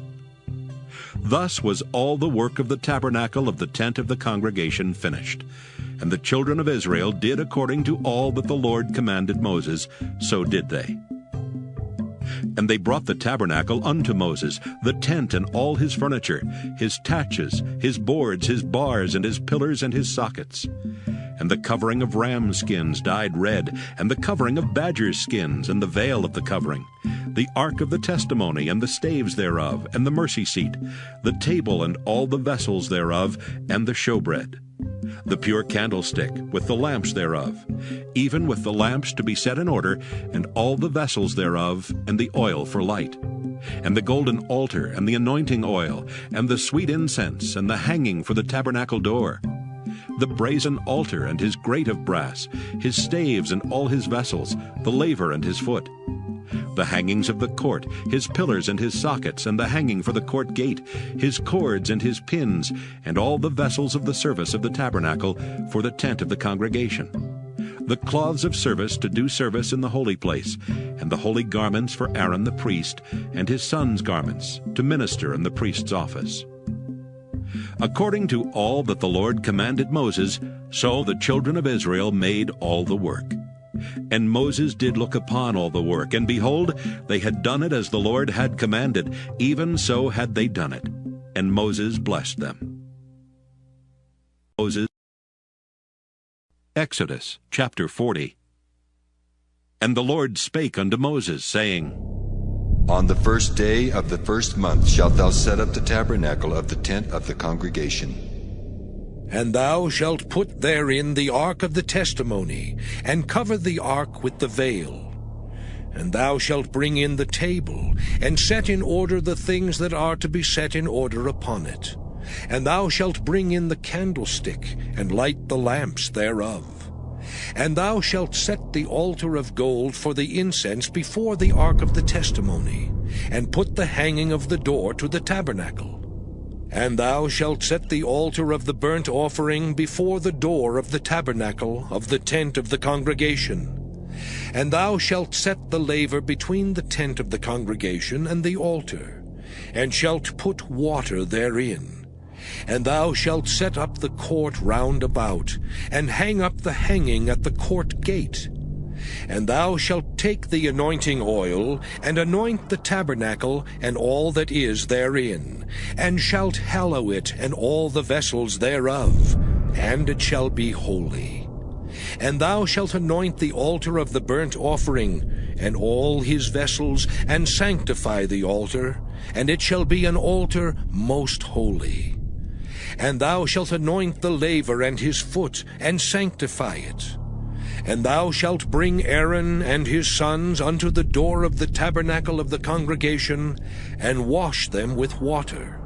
And thou shalt put upon Aaron the holy garments, and anoint him, and sanctify him, that he may minister unto me in the priest's office. And thou shalt bring his sons, and clothe them with coats. And thou shalt anoint them as thou didst anoint their father, that they may minister unto me in the priest's office. For their anointing shall surely be an everlasting priesthood throughout their generations. Thus did Moses, according to all that the Lord commanded him, so did he. And it came to pass in the first month in the second year, on the first day of the month, that the tabernacle was reared up. And Moses reared up the tabernacle, and fastened his sockets, and set up the boards thereof, and put in the bars thereof, and reared up his pillars. And he spread abroad the tent over the tabernacle, and put the covering of the tent above upon it, as the Lord commanded Moses. And he took and put the testimony into the ark, and set the staves on the ark, and put the mercy seat above upon the ark.